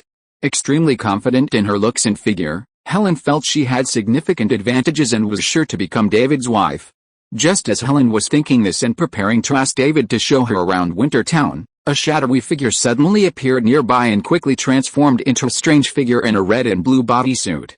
"Helen, captivated by the miraculous sight, watched in amazement as the phantom transformed into a real person. However, the figure, dressed in a strange red and blue costume, seemed to be in poor condition, his face covered in blood. David, seeing Peter's distressed appearance, knew he was in trouble. "David, Chief Stacy is seriously injured. I need your help." Of course, David immediately understood what was going on. Peter must have just fought a battle with Dr. Lizard Curtis Connors, during which Gwen's father, George Stacy, was seriously injured and died. "Take me there." He placed a hand on Peter's shoulder, saying to Ratchet and Gwen, "I'll be back soon." Before Gwen could finish what she wanted to say, David had already followed Peter to his other world. "I want to go over and take a look too." After so long, Gwen had figured out that she and Peter came from a similar parallel world, and that the classmate Peter had mentioned earlier, who shared the same name as her, was actually her from another world. Unfortunately, Peter rarely came here, and when he did, he was always in a hurry. Seeing how busy he was, Gwen didn't feel comfortable asking him to take her there. Helen still hadn't figured out what was going on, but Ratchet explained it to her, letting her know that David had come down to Earth to rescue mortals. David, following Peter, soon arrived at the rooftop of a building and encountered the gravely injured Chief George Stacy. George Stacy was still conscious, but very weak, clinging to his last breath. He had been relieved to see Peter leave, but then Peter returned. "Peter, you?" Trying to warn Peter to leave quickly to prevent his true identity from being discovered, George felt himself enveloped by a golden light. The pain in his body gave way to a tingling sensation, and his weakness returned. Within 2 seconds, he felt his strength return, and the painful feeling of being so weak that even breathing was difficult completely dissipated. With a gentle push, George Stacy sat up straight from the ground, staring at Peter, and the young stranger beside him in astonishment. "What is going on here? Who is this?" George Stacy looked up at the two young men before him, then down at himself, then back up at the stranger. Years of accumulated experience seemed to crumble in that moment. George was certain he was dying, but now he felt better than ever, as if he were 20 years old again. This was not normal. He suspected he was already dead, and that everything he saw was just an illusion. "Chief Stacy, this is Baron David Glamorgan, a friend of mine." "Baron Glamorgan?" George Stacy glanced uncertainly at Peter, then at David, his mind growing even more certain that what he was seeing was a hallucination. "Hello, just call me David." Seeing George Stacy dazedly reaching out to shake his hand, David, knowing what he was thinking, emphasized, "Don't worry, you're not dead, and what you saw wasn't an illusion." "What about my injuries?" "That's a magical power called Holy Light." Peter heard the rescue team arrive and, after confirming George Stacy was alright, interrupted their conversation. "Chief, you can have the medical staff examine you thoroughly later. Let me know if anything's wrong." He turned to David and said, "Someone's coming. We need to leave immediately." Knowing Peter was worried about his identity being exposed, David said goodbye to the still-dazed Chief George Stacy and returned to Wintertown with Peter. Quickly returning to Wintertown, Peter breathed a sigh of relief and immediately thanked David. "Thank you so much for your help. If it weren't for you, I don't know what I would have done." George Stacy was his girlfriend's father. If his battle with Dr. Connors had killed George Stacy, he didn't know how he would face Gwen in the future. Fortunately, David healed George's injury. Peter, overwhelmed with emotion, gave David a warm hug, and David felt the reward from Peter had arrived. It's truly a spiritual reward. Chapter 184 Golden Apple. Spider-Man's strong willpower is universally recognized. After all, not just anyone can persevere as a superhero despite facing countless setbacks, disasters, misunderstandings from family, and life's challenges. Furthermore, Spider-Man's unwavering dedication to helping his neighbors, his willingness to step up no matter how small the problem, perfectly aligns with the code of conduct of the priests of the Church of the Light. This also means that the spiritual reward he received from Peter Parker is perfectly aligned with the Holy Light, enhancing its power even more powerfully. As soon as the reward arrived, David noticed a shift in the Holy Light within him. Not only did it increase in quantity, but it also seemed to have improved in quality. "Wow, what a boon." He patted Peter on the back, smiling and saying it was just a small favor, not something to take seriously. No, this is something very important. I'll always remember it." Peter didn't explicitly say he would repay him, but his demeanor perfectly conveyed the message. "Now is not the time to talk about this. Maybe you should go take a shower and change your clothes. You're right, Peter looked at himself. He was indeed in a state of disarray, but he couldn't return to his own world for the time being, as he might run into investigators. He had no choice but to deal with it here. Fortunately, he hadn't been completely idle in Wintertown for so long. Peter had a temporary base in Wintertown, where he stored some of his personal belongings, allowing him to change clothes and restock his gear when necessary. Moreover, with Wintertown's rapid development, he had chosen a location as his new home and base. It contained not only his personal belongings but also a small laboratory for crafting common tools, primarily the spider silk he needed to constantly replenish. I'm going to go change first. Peter shook David's hand for the last time before greeting Gwen and Ratchet, who were not far away. As for the last person, my name is Helen. Hello, I'm Peter Parker. Sorry I look a bit disheveled right now. I need to leave first. Helen smiled and nodded. She glanced at the handsome Peter briefly before looking away, continuing to stare at David. David is still better.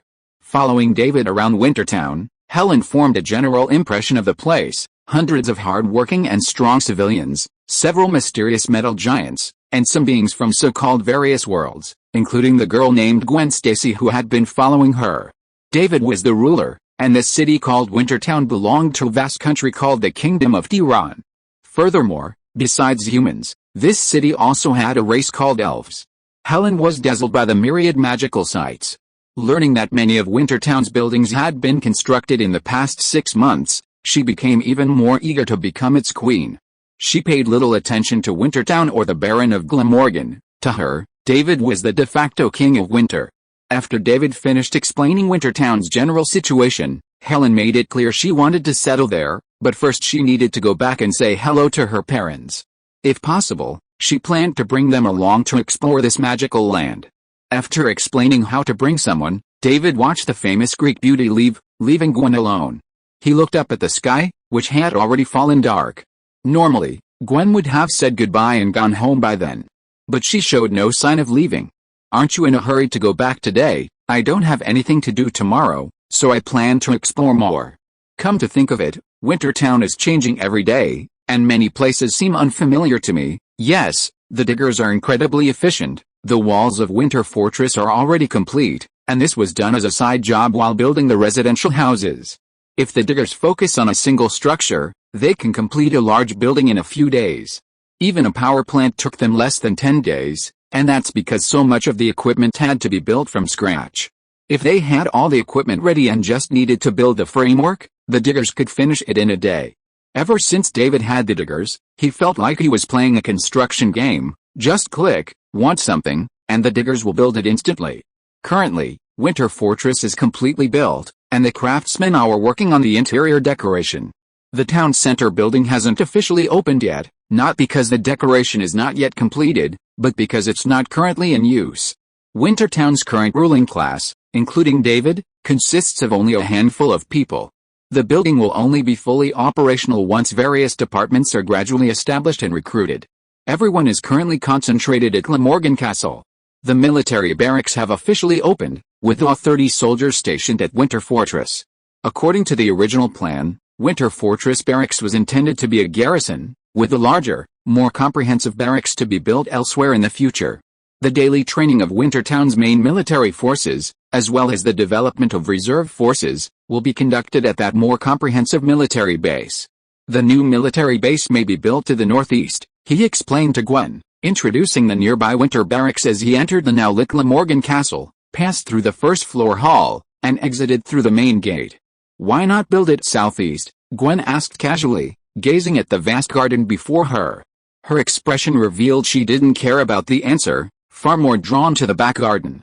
I feel like putting it there would provide better protection against enemies from all directions. The new military base is primarily for training new recruits. Defense against foreign enemies requires military installations like outposts or forts. At this point, David thought of the city wall he had previously rejected. Guess we have to build it after all. Even if he didn't build a wall, he'd still have to build forts and outposts. Otherwise, would the soldiers defending the border have to sleep out in the open every day? Even if the city expanded beyond, the soldiers stationed at the border would need a place to rest and store their equipment. You're only thinking about the wall, you're ignoring these other things, but it didn't matter. He had previously rejected the wall because he felt it was a waste of time and resources. Now with the diggers, building a wall wasn't such a hassle. He took a few steps forward and stepped onto the wide driveway in the back garden. For easy access, a flagstone pavement, wide enough for 2 cars to pass side by side, encircled the entire back garden. The garage was to David's left. Aside from this wide pavement, the back garden had no other decorations, save for trees planted along the high walls. The entire back garden was now a vast lawn. Why is there a single fruit tree planted here? What fruit tree? Looking in the direction Gwen pointed, David discovered a lone fruit tree standing against the wall of Glamorgan Castle, just below his bedroom. It was obvious that this thing had appeared because of Helen's arrival. Judging by the situation, Helen had a high opinion of him and had immediately offered him the reward. What a magical sight! Although Gwen had seen crystal ore before, she had never witnessed the extraordinary, visible growth of a crystal ore when it was first created. This time, she made up for her regrets. The fruit tree before her was growing at an astonishing rate.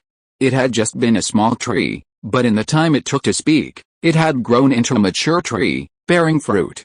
Is that a golden apple? Gwen glanced at David in surprise, wondering if she'd guessed wrong. But no matter how she looked at it, it was a golden apple. That's right. What's the use of this golden apple? I don't know. There were many things that could be connected through Helen, but many seemed inappropriate as rewards. The golden apple seemed like the perfect one. David hadn't read about the golden apple's uses, and now he was curious to know what this golden fruit could do. As the two watched the fruit ripen, finally emitting a faint golden glow, Gwen reached out and plucked it from the tree. To be precise, she'd merely touched it, and the golden apple fell from the tree. Fortunately, she reacted quickly and caught it before it fell to the ground. Gwen sniffed it gently, then smiled and held the golden apple out to David. It smells delicious. David sniffed it, a pleasant, refreshing aroma that made his mouth water and made him want to take a big bite. It should be delicious. Glancing at Gwen, the girl also swallowed her saliva at the golden apple she was handed. It was clear she was eager to try it too. I'll try it first and see if it has any strange effects. With the holy light as his backing, David felt safe from the risk of poisoning. Besides, he hadn't seen any rewards with side effects in so long. Watching Gwen nod expectantly, David was a little confused. Was she trying to learn about the effects of the golden apple? Or was she trying to taste it? He took a bite, and the crisp, sweet flesh softened in a few bites, flowing into his stomach like juice. He savored it carefully for a moment, even mobilizing the newly intensified holy light, but nothing happened. Are you going to eat the whole thing? Crunch! After devouring the entire coreless, fleshy golden apple, David still didn't feel anything special. This isn't just a delicious apple, is it? Just as David suspected, it was just an ordinary apple with a different look. A mysterious warmth spread from his stomach throughout his body, and then, nothing happened. Chapter 185. Gwen launches a sneak attack.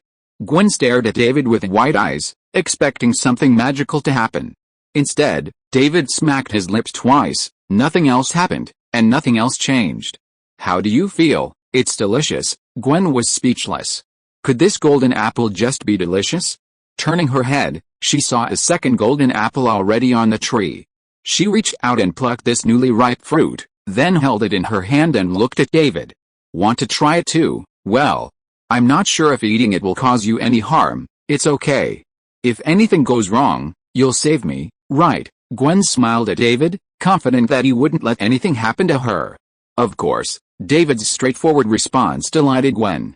Although she could guess that David would also help anyone else in town, it wasn't any special treatment for her, but she was just happy. Snap! She opened her mouth and took a small bite. The crisp sound was indeed pleasant, and then the fragrant, slightly sweet taste spread throughout her mouth. Oh, it's really delicious. Crunch, crunch. Gwen couldn't help but take a few more bites. She'd assumed such a large golden apple would take a while to eat, but after the first bite, she couldn't stop. She kept chewing, and soon, she had the last piece of the golden apple in her mouth. She was reluctant to swallow the last bite, chewing it slowly, then stole a glance at David. He saw David staring at her intently, and remembering how she just devoured it, she suddenly felt a little embarrassed, and a blush crept into her face. Are you okay? No. Seeing David leaning closer, Gwen seemed to feel the warmth radiating from him. As his handsome face drew closer, Gwen remembered Helen, who had tried to cut in line. Gritting her teeth, she threw herself into David's arms, wrapping her arms around his neck, hitting her mark with pinpoint accuracy. The sweet fragrance of apples wafted through David's face. After a moment's pause, David, stunned by the surprise attack, immediately surrounded the enemy, who had attempted to flee after a single strike. He then commanded his troops, engaged in close combat, launching a ferocious counterattack. Even after pushing the enemy back to their own positions, he showed no sign of retreating. After a long pause, the battle ceased. Seeing Gwen's face flushed so brightly in the distance, David inquired about her condition with concern and strongly advised her not to return that day. He would examine her thoroughly to ensure she had no problems after consuming the golden apple. Gwen, her face now as red as a tomato, accepted David's advice and, supported by David, they walked into Glamorgan Castle together. A night of silence. As the sun rose higher, the bedroom grew brighter. Gwen lay in David's arms, her whole body clinging to him.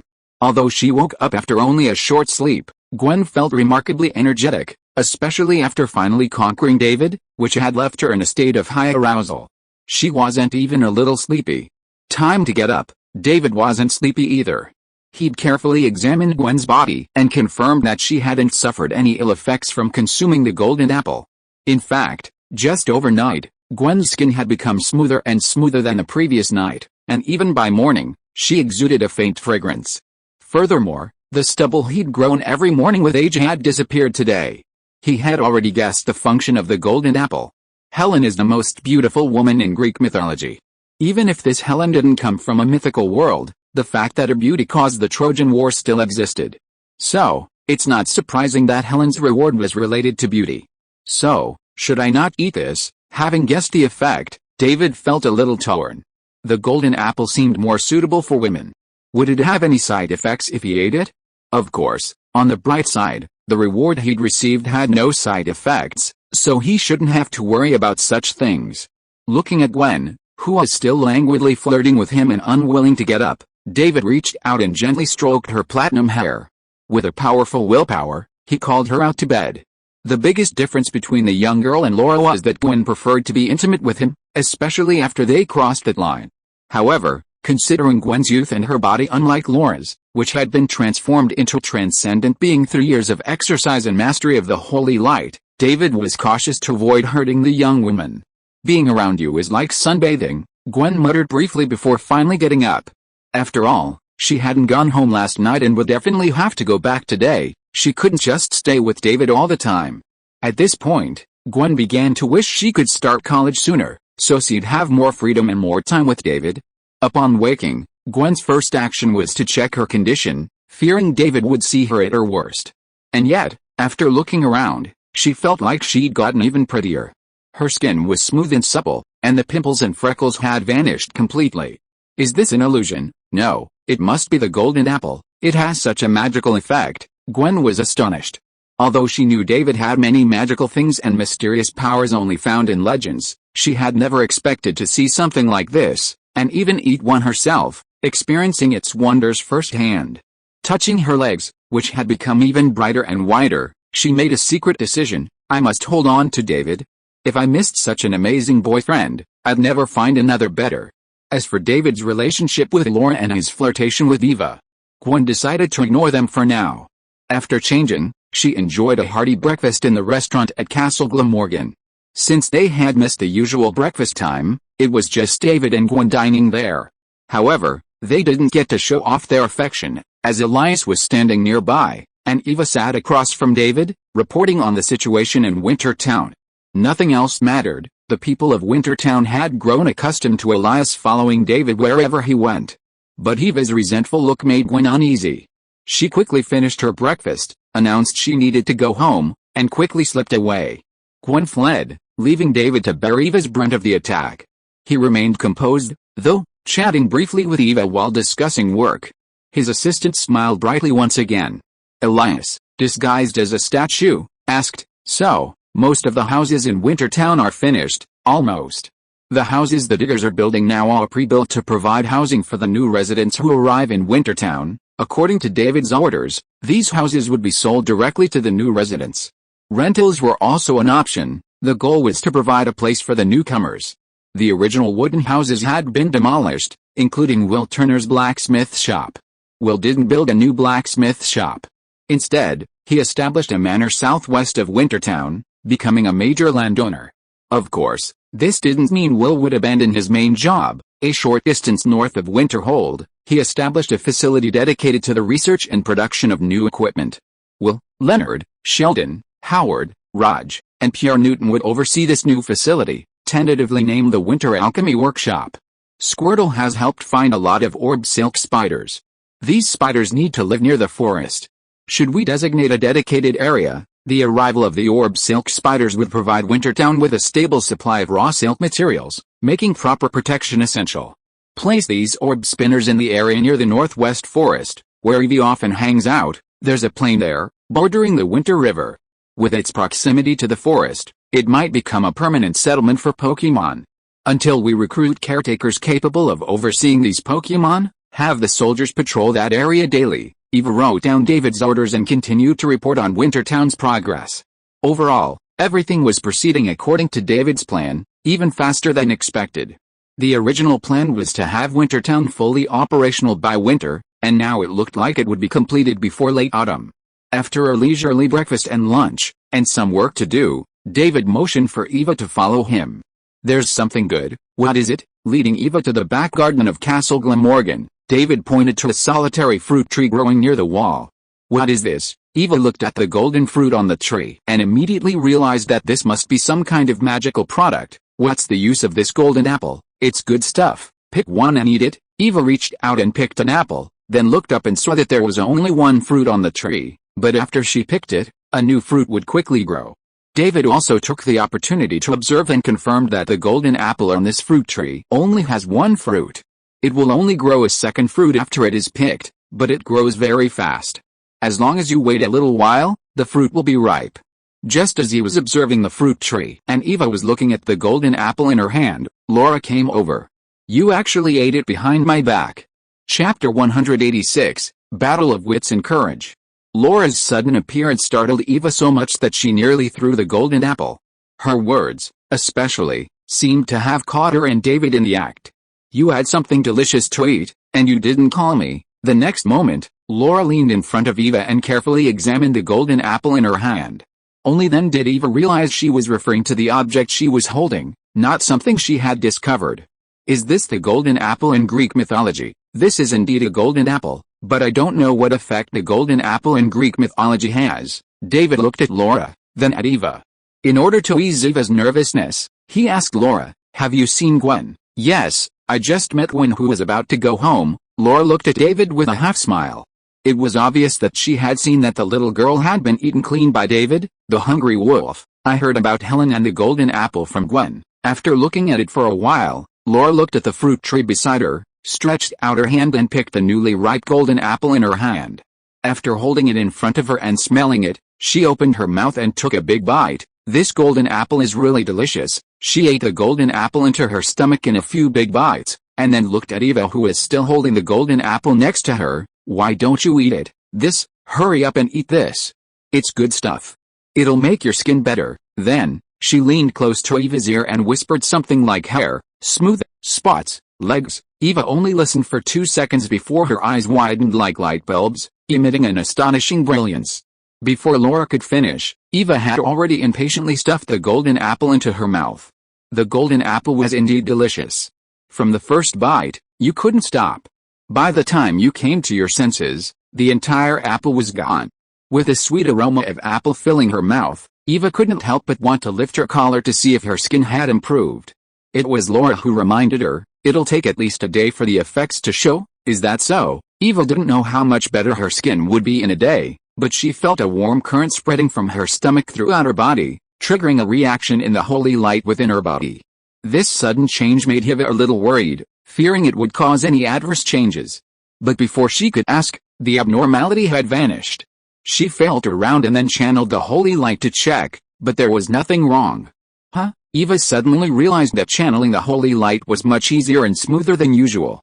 She shared her discovery with David, who wondered if the golden apple might not simply enhance beauty, but perhaps also improve some physical condition. If that's the case, This thing is truly remarkable. David examined the newly grown golden apple again and considered giving one to each of his fellow townspeople. He'd like to see how each person's condition improved after eating it, and thus gain a more accurate understanding. The key reason for David's generosity was that the golden apple grew so quickly. Although only one apple could be harvested at a time, picking one would immediately produce a new fruit, and it only took a short time for it to mature. In this situation, there was no need for him to be stingy. Furthermore, the fellows currently residing in Wintertown had provided significant support during the town's establishment, so a small gift wouldn't be a big deal. Besides, sending a few goodies might earn him another round of favorability, and who knows, maybe even a round of rewards. Leave this to Eva. Wintertown's affairs were on track, and with the appointment of the political officer, Weatherby Swan, Eva would have a lot more free time. Okay, Eva prepared to make a brief record of everyone's situation. After eating the golden apple, she would inquire about any changes, comparing them and drawing a sufficiently accurate conclusion. This kind of intelligence data recording and analysis was her forte. Are there any requirements for the order? No, just make sure everyone gets to eat. Don't forget about Addis, Alfie, and the others, as well as Floyd and Gareth. As they spent more time together, David gradually began to break down some of the boundaries. Locals in this world, having earned his trust, could also enjoy various special benefits. Turning to glance at Elias, who was standing nearby, David observed that the ceremonial officer from the capital was trying to maintain a calm expression, but the occasional glances he gave him betrayed his thoughts.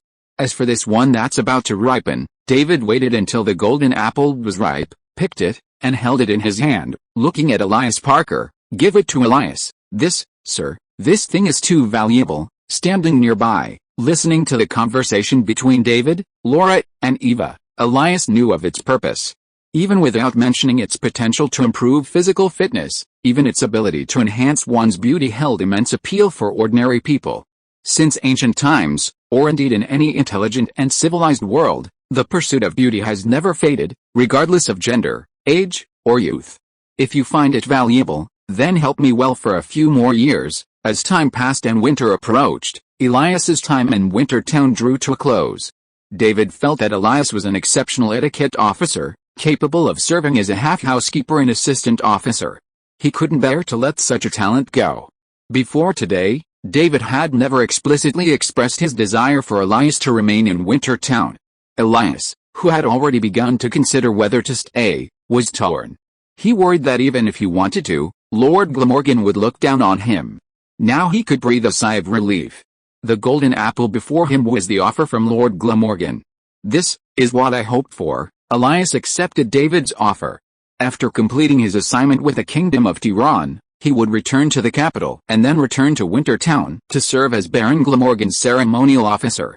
At that time, he would no longer be a ceremonial officer for the Kingdom of Tiran, but rather a ceremonial officer for Wintertown, sworn in loyalty and service to Baron Glamorgan. As Elias devoured the golden apple, David turned back to find Eva, who had already left to join the other companions. Only Laura, himself, and Elias, who always tried to minimize his presence, remained. Without the outsider, Laura launched a surprise attack on David. I didn't expect that. She patted David's shoulder hard, catching him off guard. You actually attacked Gwen. This. David looked at Laura, too embarrassed to say that the other party attacked him first. He was just exercising his legitimate right to retaliate. I thought you'd eat Eva first. Laura looked at David with a strange expression. Come to think of it, how can that little girl Gwen stand up to a Cybertronian beast like you? Laura's words left David at a loss for words, and he could only cough softly to cover his embarrassment, or pride. I thought Eva was in good shape and could help me share the burden. I didn't expect you to leave Eva right in front of you. Laura rolled her eyes at David again, speechless. Be careful, Gwen is still just a little girl after all. David, suddenly realized that Laura had been making Jonah stir-fry oysters with leeks lately, often with onions, scallions, garlic, and other accompaniments, and then she turned around and disappeared. Was she actually planning something like this? You were joking when you asked Eva to live in Glamorgan Castle. Of course not. I had a hard time convincing her to move in. Laura had even chosen a room with Eva and discussed the decor and furniture, but she hadn't had time to tell David yet. She hadn't mentioned anything about Eva helping to share the burden, Simply saying that as David's secretary, living close by would make her work more convenient. Of course, despite Eva's innocent smile and the gullible look, Laura knew that her final agreement wasn't due to her genuine cunning, but rather her willingness to be fooled by Laura. David was a bit bewildered after understanding the situation. No matter how hard he tried, he hadn't expected this to happen. Even Laura's previous remarks had been treated as tests and traps, and he was proud of himself for never falling for them. After all this emotional turmoil, he was constantly battling wits with himself. He even wondered if he had received some strange reward without realizing it. A sheriff field? A good ship? Where's the hatchet? Just as David began to suspect he might be dreaming, Laura suddenly said, "Doesn't that seem incredible?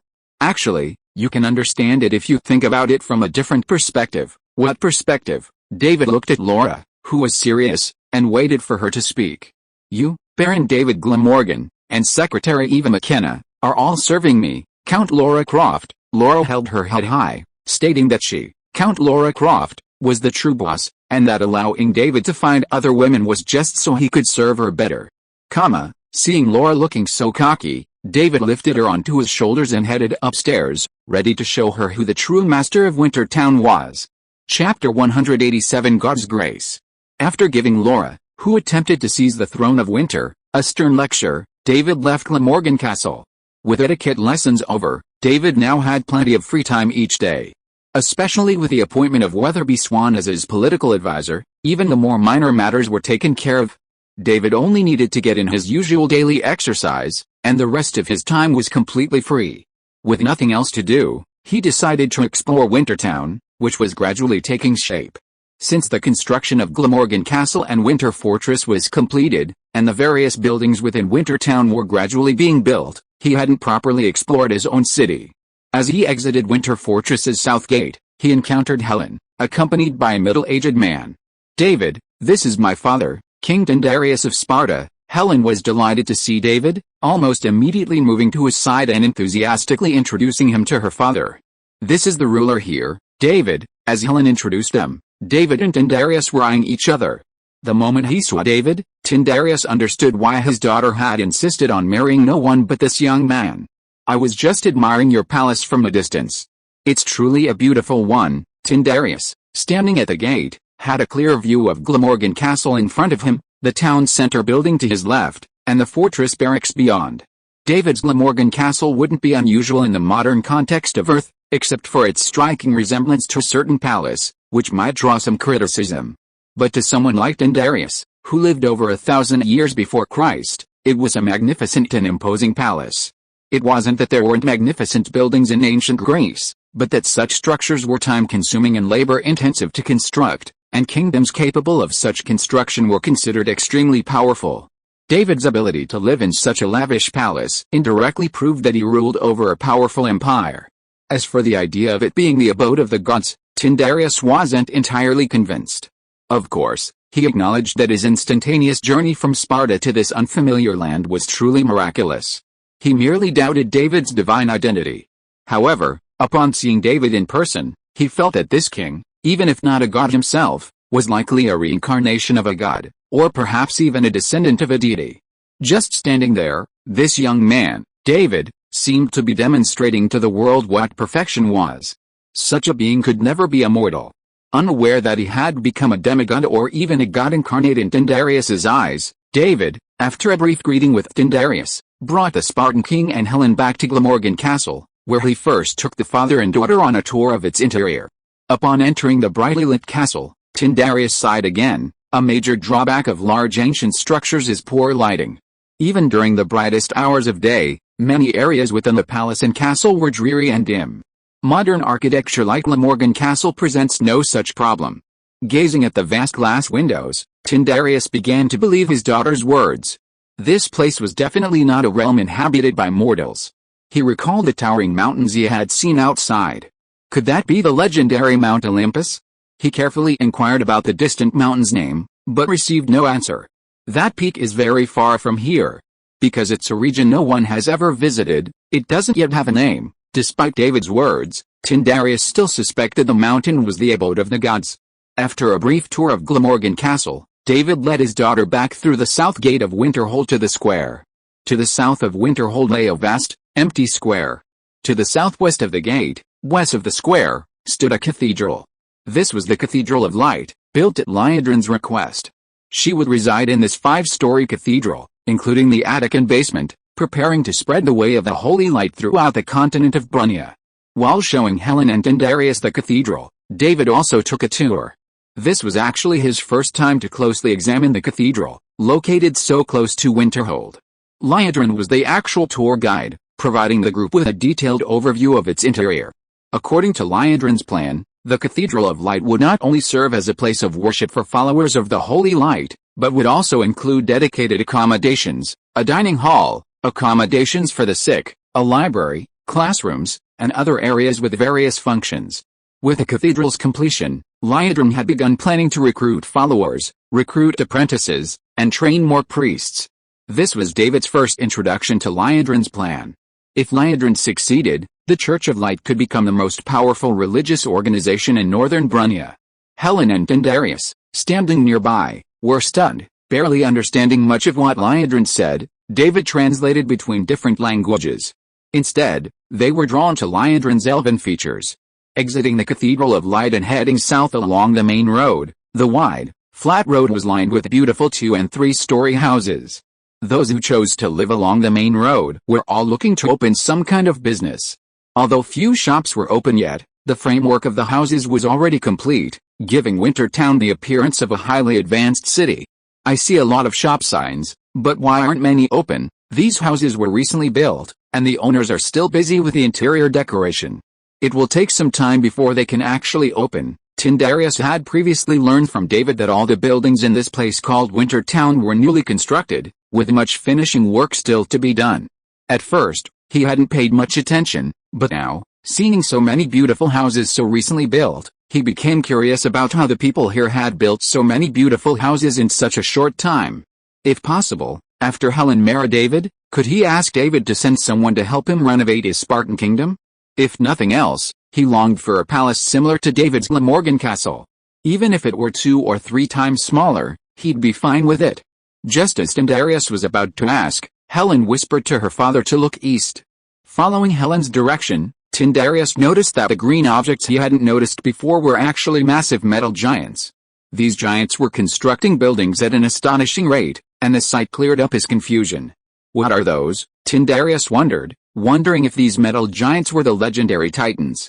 Those are the Diggers, Wintertown's most powerful construction and engineering team. Wintertown was able to achieve its present state in such a short time thanks to the Diggers. Tyndareus briefly introduced the Diggers, saying they were silicon-based life forms from Cybertron, a form of intelligent life completely different from humans. After listening for a moment, Tyndareus concluded that these creatures were titans. After reaching the edge of Wintertown's built-up area, David led the father and daughter westward, heading toward the Winter River. Along the way, they could visit the farmland of Wintertown. By this time, the crops in the fields were gradually reaching maturity, creating a beautiful scene of bountiful harvest. Looking at the abundant crops growing in the vast fields, King Tyndareus understood what this meant. Wintertown had no shortage of food, and the variety was so vast that he envied it.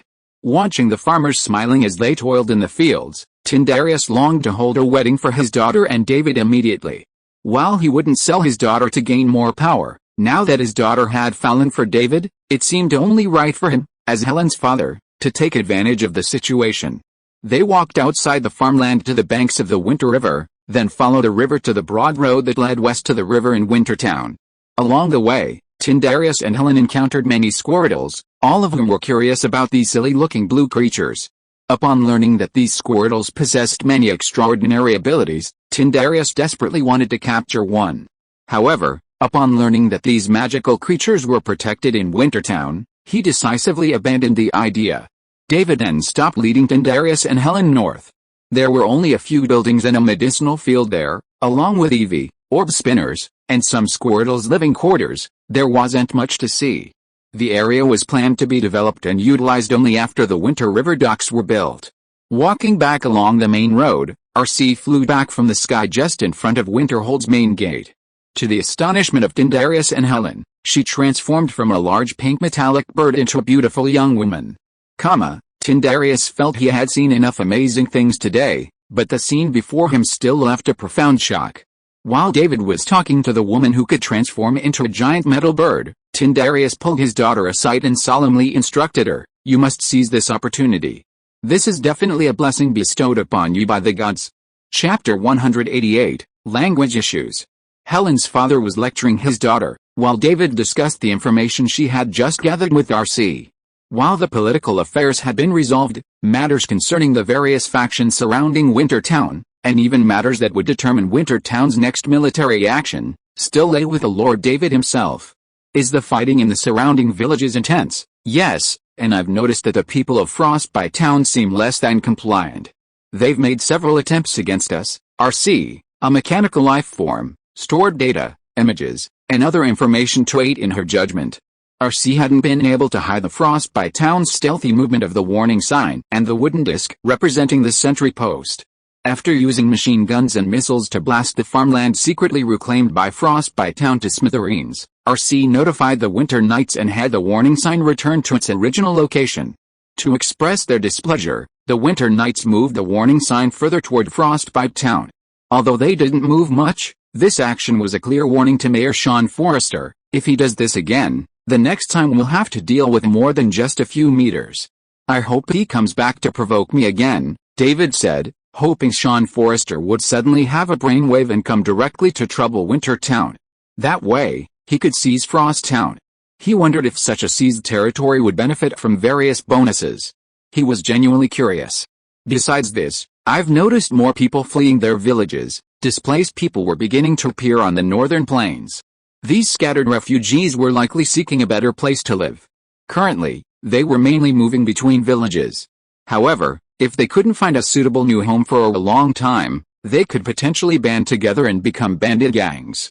Based on David's knowledge of the northern plains, if these refugees didn't decide on a place to settle before late autumn, instead banding together to become bandits, none would survive the long winter, and the only fate awaiting them was starvation or freezing to death. Will they come to Wintertown? When these people realize that Wintertown is the only place in the entire northern plains that can help them survive this winter, they'll naturally come. Those currently wandering around but not coming to Wintertown are primarily Iron Tree Fort locals. They worry that Wintertown, having offended the Iron Tree Fort nobles, won't last much longer, and that moving to such a town might leave them penniless. Those arriving from outside the northern plains, on the other hand, don't have these concerns. Unfortunately, these people missed out on the last round of welfare benefits. Coming to Wintertown now will not only mean they won't get housing, but the upcoming taxes and various living costs will also be a problem. That's a good thing. It'll force some people into other jobs. New residents without capital will find themselves working for established residents to earn living expenses. This will keep Wintertown shops and restaurants staffed and operating normally. Talk to Weatherby Swan later and have him prepare to accept the new civilians. This is just the beginning. David estimates that the population of Wintertown will continue to grow as winter approaches. Even with winter approaching, it's not impossible for some to take the risk and come to Wintertown. After all, if they're facing financial hardship right now, they won't dwell on whether they'll be left with nothing in a few years. After years of hard work, it's finally starting to look good. David continued to greet Tyndareus and Helen, father and daughter, as RC went to meet Weatherby Swan. Tyndareus, however, said he'd seen enough and was ready to go back. As for Helen, Tyndareus didn't say anything, but the look on his face that said, "My daughter, I'm in your care," was clear. Helen then took her father back to Sparta, packed her belongings, and then settled in Wintertown. She had already made up her mind to David and would never give up. Especially with her father's strong support, Helen decided to move into Glamorgan Castle that very day. When Helen returned to Wintertown with 2 maids to look after her, along with a treasure trove of gold, silver, jewelry, clothes, and shoes, and explicitly requested to stay at Glamorgan Castle, she discovered that Wintertown already had a mistress. "My name is Laura Croft, and welcome to Wintertown." Laura, having just risen at dusk to prepare for dinner, walked out of her bedroom and happened to see Helen choosing a room. She was deeply curious about this beautiful woman, renowned in Greek legend. As for her desire to become Wintertown's mistress, Laura dismissed it completely. No one in Wintertown knew, except Laura, who, having spent so much time with David, knew them intimately. She knew David was a celibate. To put it mildly, he didn't believe his relationship with anyone needed any kind of validation from the world. To put it bluntly, he simply wanted to maintain his status quo of being with whomever he pleased. Laura had previously traveled to the Caribbean world to retrieve the Sea King's trident, not only to satisfy her own adventurous desires but also to criticize David. In other words, no one could possibly become this guy's wife. At most, they could become intimate lovers. Previously, David had considered his own feelings, but today, Laura had personally removed that restriction. Unleashed to his full potential, David naturally wouldn't miss out on the delicious food that was presented to him. This was also the fundamental reason why David had agreed so readily when Helen expressed her desire to live in Castle Glamorgan. While Laura and Helen were communicating in relatively primitive ways, David pondered another matter. As more and more aliens arrived in Wintertown, a growing number of different languages would emerge. While he possessed the special ability of comprehension of languages, he couldn't rely on himself as translator every time, creating a textbook for learning the common language of Brunia. That's too much trouble. Of course, the upside of this situation was that David would undoubtedly be the one interacting most frequently with the newcomers, which would help him build goodwill with them, gain their recognition, and even earn rewards. But David thought carefully and decided that as the Lord of Wintertown, no matter who arrived from another world, he must prioritize his interactions. Anyone in their right mind, faced with this kind of situation, would first determine the ruler's attitude toward a foreigner like them. Are they welcoming or hostile? Based on this, they decide whether to stay there long-term or to make frequent visits. Those with less than normal minds weren't considered. With this in mind, David approached Laura, who was showing Helen the various household items in the room. He said to her, who was teaching her how to use the tap water, "Take Helen to the restaurant for dinner. I'm going out for a bit, out at this hour, I thought of something. I'm going to see Gina, magic, probably, maybe Pierre too, got it.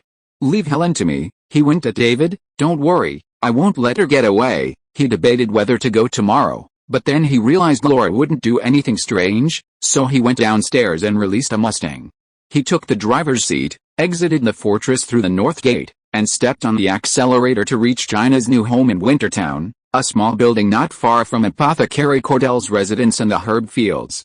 A plaque hung on the doorway, Dalaran Diplomatic Embassy to Wintertown, Kultiris Diplomatic Embassy to Wintertown, Wintertown Mages Guild. Wintertown Mages Guild. David paused for a moment before knocking. A young, unfamiliar woman opened the door. "Greetings, a pleasure to meet you, Lord Baron Glamorgan.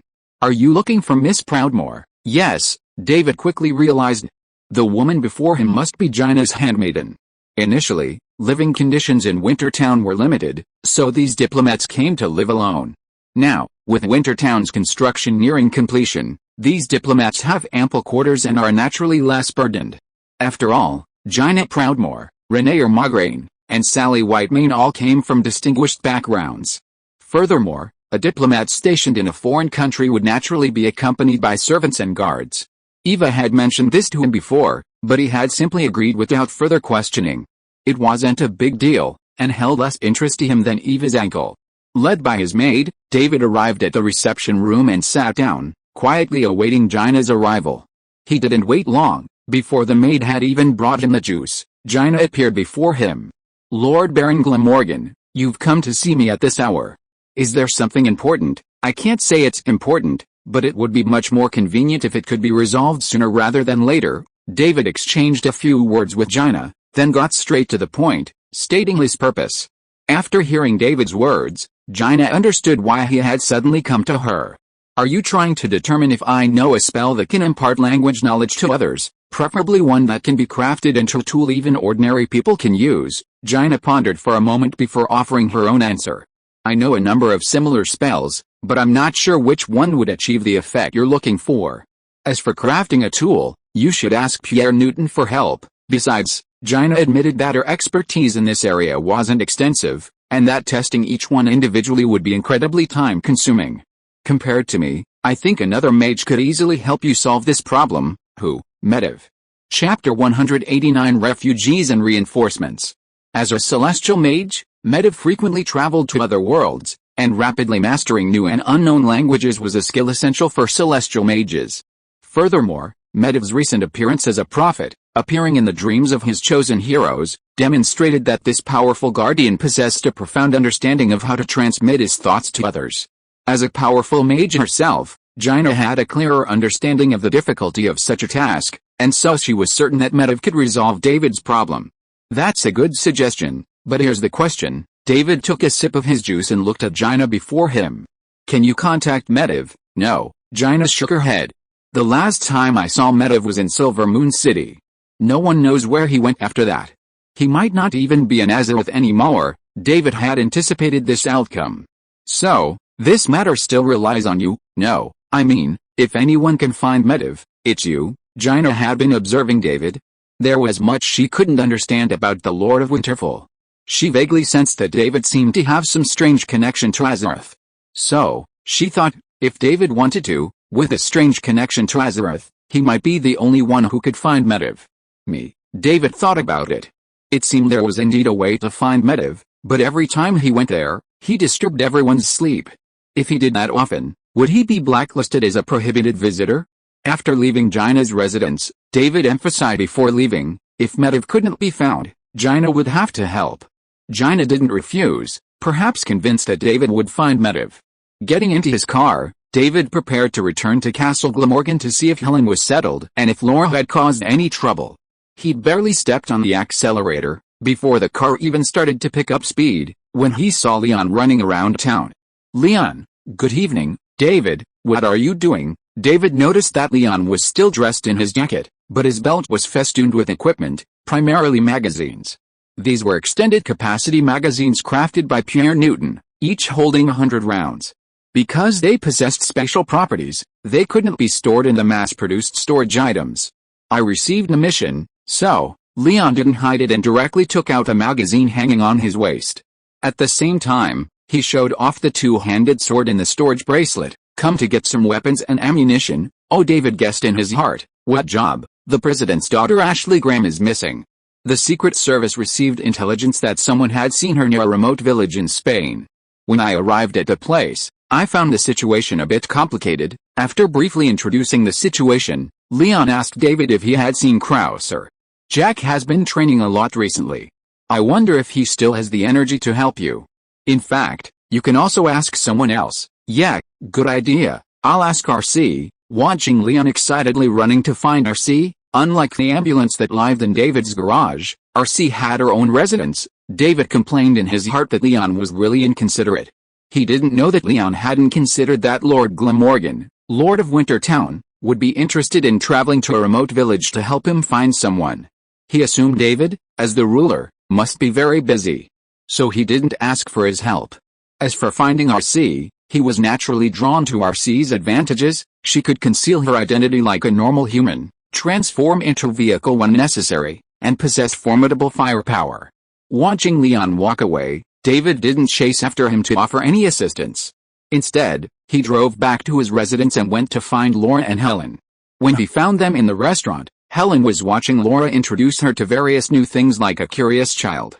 3,000 years apart had left Helen unfamiliar with many aspects of Glamorgan Castle.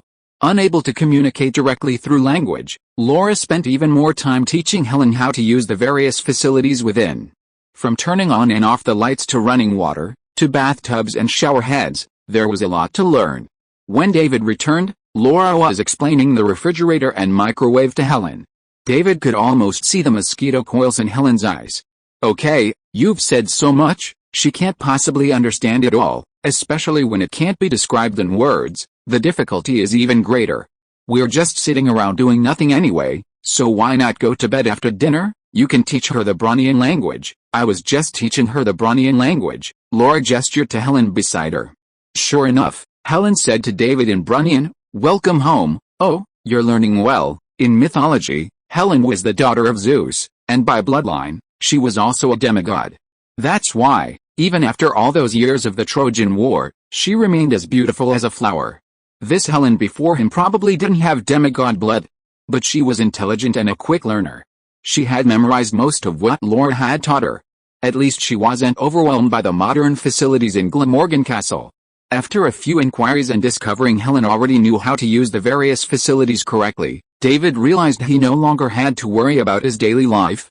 He casually chatted with the two while enjoying his dinner. He also mentioned the reason for his visit to Jaina. Oh, It's about the language issue. Laura expressed her support upon hearing that David was seeking Jaina to resolve the language issue. No one could be sure what worlds would come to visit in the future. A device that allowed newcomers to instantly master the common language of Brunia would not only facilitate communication, but also help them integrate more easily. Being in a completely unfamiliar environment, surrounded by a language you don't understand, can easily create a sense of alienation. After dinner, David asked Laura to take Helen to rest. As for Helen's maid, Elias took her to the servants' quarters. He himself arrived at the office. "Alright, let's deactivate stealth, Tisk, that's no fun." With a crisp voice, Vanessa Van Cleef appeared out of thin air. "When did Lord discover me? I noticed the moment you came in, and Laura noticed too, but she didn't say anything." David sat at his desk, looking at the youthful Vanessa. "You suddenly came back to see me? Is there something urgent?" Vanessa Van Cleef had recently received orders to travel to the surrounding towns and villages to spread information and gather information about the situation. This was Vanessa's first solo mission since her father recognized her abilities, so it wasn't particularly dangerous or difficult. The rumors she spread were based on real events that often happened in Wintertown. Even if she didn't spread them, they would have spread to the surrounding towns and villages sooner or later. Basically, she only needed to go around and come back. Reporting intelligence? Reporting to Edwin Van Cleef or Eva would be fine. This kind of stealth into Glamorgan Castle to find the Lord must be based on important intelligence. David didn't think Vanessa Van Cleef was acting out of pure amusement. She was trained by Edwin Van Cleef, while Edwin was trained by MI7. In other words, Vanessa had been trained as a real agent and intelligence officer since childhood. Coming from a feudal world, she had a very clear understanding of superiors and subordinates, and she wouldn't have made such a frivolous joke. Stealth into the Lord's residence, if there wasn't something important going on, would be a serious crime. As expected, Vanessa, her smile fading, reported several pieces of information to David. First, the refugees currently appearing on the northern plains were deliberately created by the nobles of Iron Tree Castle. The nobles behind the surrounding towns and villages are planning to attack Wintertown, posing as refugees and bandits. David was stunned. He'd previously heard from Marcy that the appearance of refugees on the northern plains was normal, but he hadn't imagined there was a hidden hand behind the attacks. After a moment's reflection, he understood the nobles' reasoning. Using the refugees and bandits as cover would avoid angering the king. Wintertown was indeed His Majesty's territory, so it was difficult for us nobles to attack directly. But the refugees and bandits were lawless criminals, unconcerned with the king's domain. If Wintertown were captured by the bandits, or their supplies were plundered, Baron David Glamorgan, as the Lord, could be charged with dereliction of duty. As for failure? For the nobles, it wouldn't affect them at all. They could also eliminate a group of disobedient civilians, easing the pressure on the villages to survive the winter. Fewer people meant less supplies. No matter how you looked at it, this was a sure win plan. That's a good plan. Having figured out the key, David wasn't worried. Instead, he looked forward to the bandits arriving sooner rather than later. In his eyes, these refugees were a human resource offered to him, an illegitimate excuse for Wintertown's expansion. Anything else? Snowfield Castle recently requested support from Marcus Morgan, the Lord of Iron Tree Castle. An elite force is already on its way to Snowfield Castle. If you're listening to this novel on a channel other than Fanfic World, it means they downloaded and uploaded it without effort. We cordially invite you to visit our channel, Mundo Fanfic Novelis. There you'll find the original version of this story and you can explore many other novels of various genres. We're waiting for you to immerse yourself in a world of incredible novels. Chapter 190 Before the Storm. Reinforcements. Snowfort requested reinforcements? Who were they going to fight against? Wintertown? Looking at Vanessa in front of him, David waited for the follow-up report.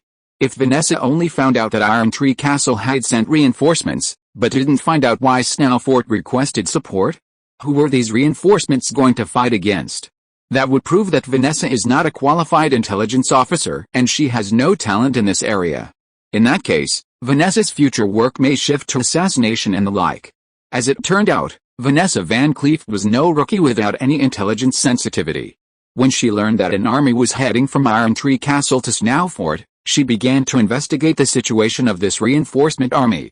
According to the intelligence I've gathered, the eastern part of the northern plains isn't entirely peaceful right now. It's said many newly established villages and towns have been attacked, some completely destroyed, posing a threat to Snowfort's security. Eastern, David immediately thought of the orcs who had established their village in the easternmost part of the northern plains. Have the orcs attacked humans? Is Snowfort requesting reinforcements to eliminate the orcs? Vanessa didn't answer. This was a lesson she'd learned from her father. The primary job of frontline intelligence officers is to report all gathered intelligence, analyzing it and formulating responses. That's not their job. Unless a superior asks, don't express your opinions. Vanessa deeply respected her father and kept his teachings in mind. So, after reporting all the intelligence she'd gathered, Vanessa offered no suggestions, simply standing there, awaiting the Lord's inquiries. David sat in his chair, pondering for a moment, then asked a few more questions. Once he was sure Vanessa had gathered all the information, he let her go. David slumped behind his desk and glanced out the window. Wintertown's nights were no longer the dark, almost bereft of light it once was. With the completion of construction work on Wintertown, the power plant, currently powered by crystal ore, and the waterworks now operational, more and more lights were appearing in the evenings. Besides the streetlights, which served as public amenities, more and more Wintertown residents were beginning to enjoy the convenience of electric lighting. After a moment's pause, David gathered his thoughts before leaving the office and saying, "Good night," to Elias, who was guarding the door. "Good night, my lord." Returning to his bedroom, David cuddled up to a fragrant human pillow and fell asleep. The next day, David shared the information Vanessa had gathered with several key figures in Wintertown. These included Administrative Officer Weatherby Swan, Ceremonial Officer Elias Parker, Secretary Eva McKenna, and Edwin Van Cleef, leader of the Artisan Society and Intelligence Officer. The current military leaders of Wintertown were present, two knights Gareth Stanton and Floyd, and firearms instructor Jack Krauser. In addition, Renee Magraine, Sally Whitemane, and Lydrin were present as advisors. They were there because they had all participated in the training of the Winter Knights and naturally had a keen interest in the military organization they had helped to cultivate. Mark, Laura, Peggy, Sharon, Will, Elizabeth, and others also arrived, all concerned about the state of Wintertown. As for Helen, she directed her two handmaidens, serving tea and water to the meeting room. She had quickly mastered the facilities and even trained her own handmaidens. After more than a day of observation, Helen saw her perfect opportunity to integrate seamlessly into Castle Glamorgan. David, the ruler of this place, was severely short of servants. The vast castle only had a few residents, and no servants at all. How could this be? She speculated that David simply hadn't had time to purchase servants yet, and perhaps enough would be available soon. But since she was already there, she could leave that to him. While Helen was pondering how many servants she should buy back in Sparta, David had already finished sharing the intelligence Vanessa had gathered and began discussing their next steps. Bandit attacks are easy to handle, just take the usual precautions. Weatherby Swan felt that the terrain of the northern plains made sneak attacks and ambushes unlikely, and that a large number of refugees moving together would be easily detected. Van Cleef, however, raised a point: we must be wary of these refugees sneaking into Wintertown and sabotaging it from within or launching surprise attacks. Peggy and Sharon both felt this was a serious possibility, especially with the rumors of Wintertown possessing a terrifying pink dragon spreading across the northern plains. Only someone with a broken mind would attack Wintertown head-on. Edwin is right. We're not afraid of a frontal assault, but we must be wary of this method. David glanced at Van Cleef, wondering how many of his artisans had received training as assassins or thieves. How many are available? Not many. The Stonemasons Guild were merely artisans. Even after it became the Defias Brotherhood, the artisans had learned some combat skills, but their talent wasn't particularly high, and given their limited numbers, most had only acquired superficial skills. Furthermore, not all of the Stonemasons Guild members had followed him to Winterfell. Just over 20, those 20 or so had mastered stealth. The rest were little different from ordinary artisans, having learned only a few combat techniques and weaponry. Next, these 20 or so will serve as covert outposts for Wintertown. David had already begun considering establishing a formal intelligence unit, planning to discuss the topic with Van Cleef later. The Winter Knights will serve as visible outposts, acting as a deterrent. The visible and covert outposts served different purposes. The Winter Knights soldiers served to deter those who infiltrated, deterring them from direct action. The covert outposts, however, were tasked with identifying those with malicious intent. As for the actual refugees, those unable to survive in the northern plains were easier to address.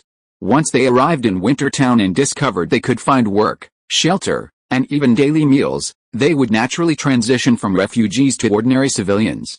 Therefore, the refugees who infiltrated Wintertown in small groups posed no threat. Only those with ulterior motives, controlled by the nobles of Iron Tree Keep, would disregard Wintertown's peaceful life and engage in acts of sabotage. The discussion continued for a moment, and when they felt the topics of refugees and bandits had been largely addressed, they turned to the main topic of the day. The situation in the eastern part of the northern plains. Was Snowford preparing for military action? What was the true purpose of the reinforcements sent by Iron Tree Castle? Would they pose a threat to Wintertown? Regardless of whether they pose a threat to us, we must first determine the exact strength of these reinforcements. Gareth Stanton, the current commander of the Winter Knights, was most concerned with the actual combat strength of his enemies, or potential enemies. I'll have RC later. David suddenly remembered that RC had been called away by Leon to help. Never mind, I'll go there myself after the meeting to check on the reinforcements. Everyone looked at each other. Laura and the others were unimpressed, but Floyd and Gareth Stanton felt that the Lord's decision was a bit of an insult.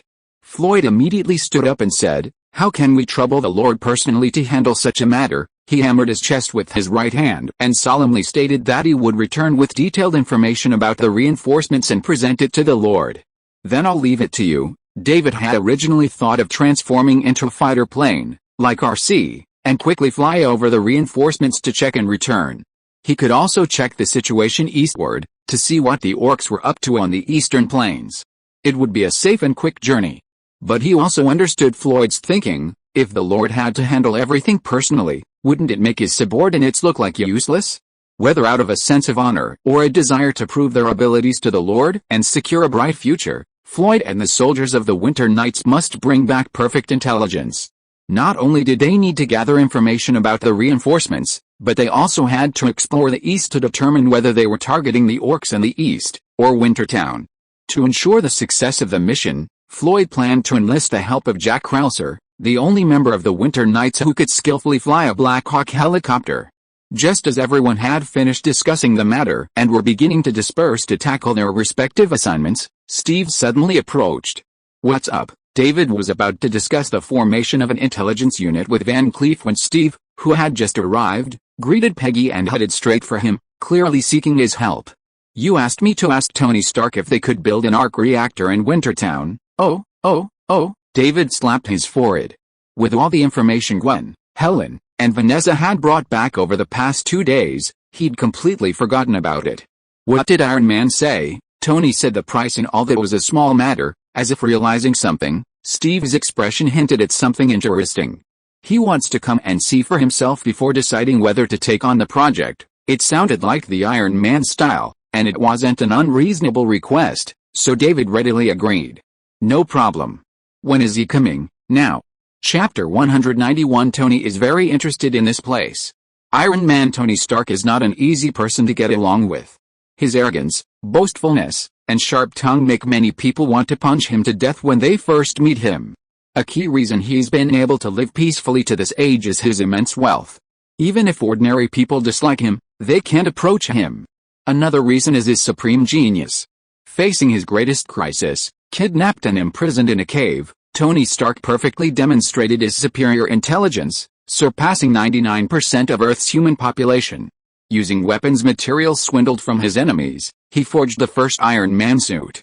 After fighting his way out of his captivity and regaining his freedom with the Iron Man suit's strength, Tony Stark embarked on the path of superheroism, becoming an iconic figure in the Marvel Cinematic Universe, ushering in the era of superheroes. At this moment, the icon stood at the south gate of Winterhold, gazing at Castle Glamorgan with Steve. "Why does this building look so familiar?" He glanced around. "Isn't this Washington, D.C.? No, this is called Wintertown, and this building is called Castle Glamorgan, though some people prefer to call it Wolfburg." Steve and Tony had been together for a long time, and he knew his personality. Sometimes his sharp tongue and sarcasm weren't meant to be malicious, but simply mean. Besides, this building isn't white. Was this suggested by someone from Earth, like us? Tony had already gotten some general information from Steve before coming here. It was a town in another world called Wintertown. People from various worlds constantly appeared there, including Steve, Peggy Carter from another parallel universe, and even Transformers. As a scientist, Tony was immediately drawn to this magical place.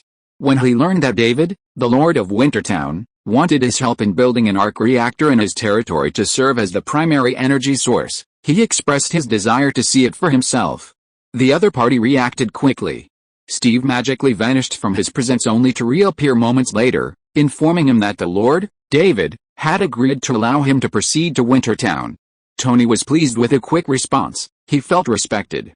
So, Tony Stark followed Steve to Wintertown and then entered the very Glamorgan castle he had so often complained about. He went straight up to the second floor, encountering no one. He was puzzled. Could it be that the Lord's residence doesn't even have a single guard? Or is it hidden somewhere? Most of the buildings in Wintertown, including Glamorgan Castle, were recently built. Steve explained why this supposedly heavily guarded core area was so empty. Besides the fact that many positions haven't been finalized yet, there's another important reason. David doesn't need the protection of ordinary guards. Oh, Tony paused for a second, sensing a hint of caution in Steve's words. Are you reminding me that this Lord is not to be trifled with? Tony's curiosity about the Lord grew. Is he powerful? Does he possess some mysterious power? I wield the power called the Holy Light, which I learned from David. Technically, Steve's knowledge of the Holy Light was largely self-taught, but Tyrion Forgering and David did provide guidance, so his statement wasn't entirely unfounded. He said this in the hope that Tony would tone it down and not provoke David with his nonsense, which would be embarrassing. Just as Tony was reassuring himself that he would control himself, the two men arrived outside David's office. David's office was a large suite, with an open office outside. There were waiting tables and coffee tables for guests, as well as an area for the full-time secretary. Currently, Eva primarily used this desk, but sometimes Elias filled in when she was away on other business. Today, Eva was away, and when Elias saw Steve, he indicated that he could go in directly. The Lord was already waiting for them. This is Elias Parker, the ceremonial officer of Wintertown. After greeting Elias, Steve quietly introduced him to Tony and led Tony into David's office. The office was spacious and bright, its large desk the most prominent feature. Tony's attention flicked past a desk to the young man standing up and walking out from behind it. Is this the Lord of Wintertown you mentioned? Ahem, Tony. Oh, I mean, I didn't expect a lord of such a beautiful city to be so young and so handsome. Tony turned to glance at Steve, his expression clearly asking, is this all right? Steve rolled his eyes speechlessly at the antics, then introduced David to ease the awkwardness. This is Tony Stark. This is Baron David of Glamorgan, Lord of Wintertown. David, already in front of Tony Stark, extended his hand and shook Tony's. Welcome to Wintertown. I'm David, Lord of Wintertown. Nice to meet you, Lord of Glamorgan. Just call me David. Tony studied the young man curiously, then breathed a sigh of relief at his words. He had previously worried that he might be a feudal, old-fashioned aristocrat. While his background ensured he could perfectly execute all manners when required, that didn't mean he favored that style. Judging from his words, he likely wouldn't dwell on aristocratic etiquette, which would make communication much easier. Tony even concluded from his words that, in some ways, he shared some similarities. Overall, Tony's first impression of David was positive, so he refrained from any harsh words or complaints, even his earlier comments about the house being forgotten. Seeing the two of them interacting normally, Steve breathed a sigh of relief, believing they wouldn't be fighting. After a few casual conversations, the three of them got down to business, inviting Tony Stark to Wintertown to build the arc reactor. Once the conversation got down to business, Tony's tone became much more serious. I'm curious. Logically, with Wintertown's current size, it shouldn't require a reactor for power, right? Wintertown needs to develop, and energy is an unavoidable issue. Instead of a constantly upgrading generation after generation, I think it's better to just use the final product. David chose the arc reactor largely because it's a sustainable energy source and won't be easily obsoleted. Plus, the arc reactor is a very clean energy source. I don't want my Wintertown to become like London during the Industrial Revolution. That's right, Tony, understanding David's thoughts, praised the Baron. I think you made a very good choice. As for why David knew about the foggy London, He probably learned about it from Earthlings from other worlds, right? Would you like to visit my city? Of course, Tony added. If possible, take me upstairs and show me a map of Wintertown and its surroundings, then let's go to the rooftop. Leaving the office, Elias joined the small group, quietly following David. Tony took one look and immediately understood why the ceremonial officer had followed him. He didn't say anything.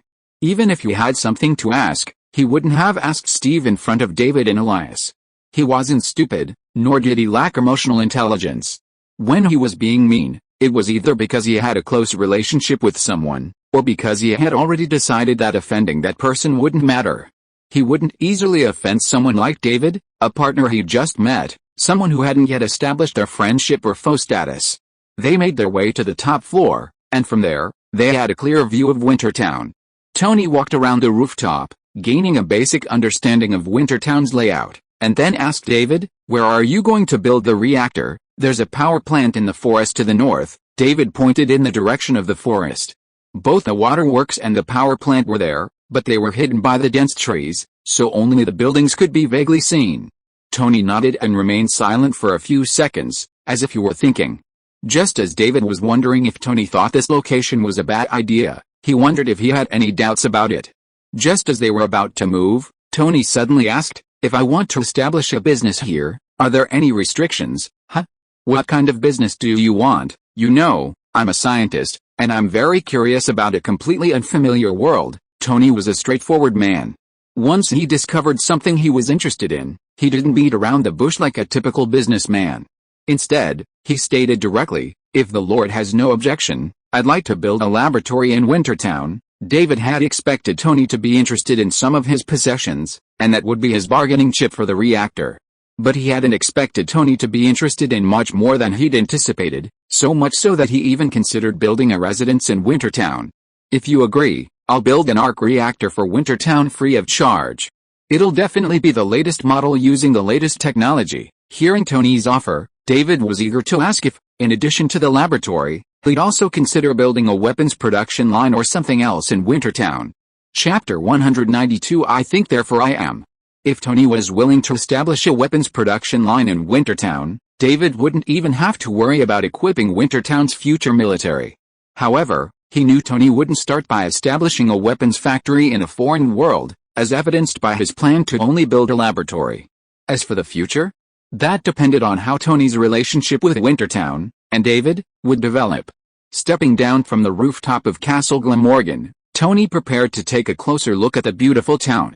From there, he could clearly see the surroundings, mountains, water, and forests, with fresh air and a moderate temperature, a perfect vacation destination. Besides the laboratory, Tony was also considering building his own vacation home. The only drawback was that he wouldn't be able to freely travel between the two worlds. He would have to rely on Steve to guide him.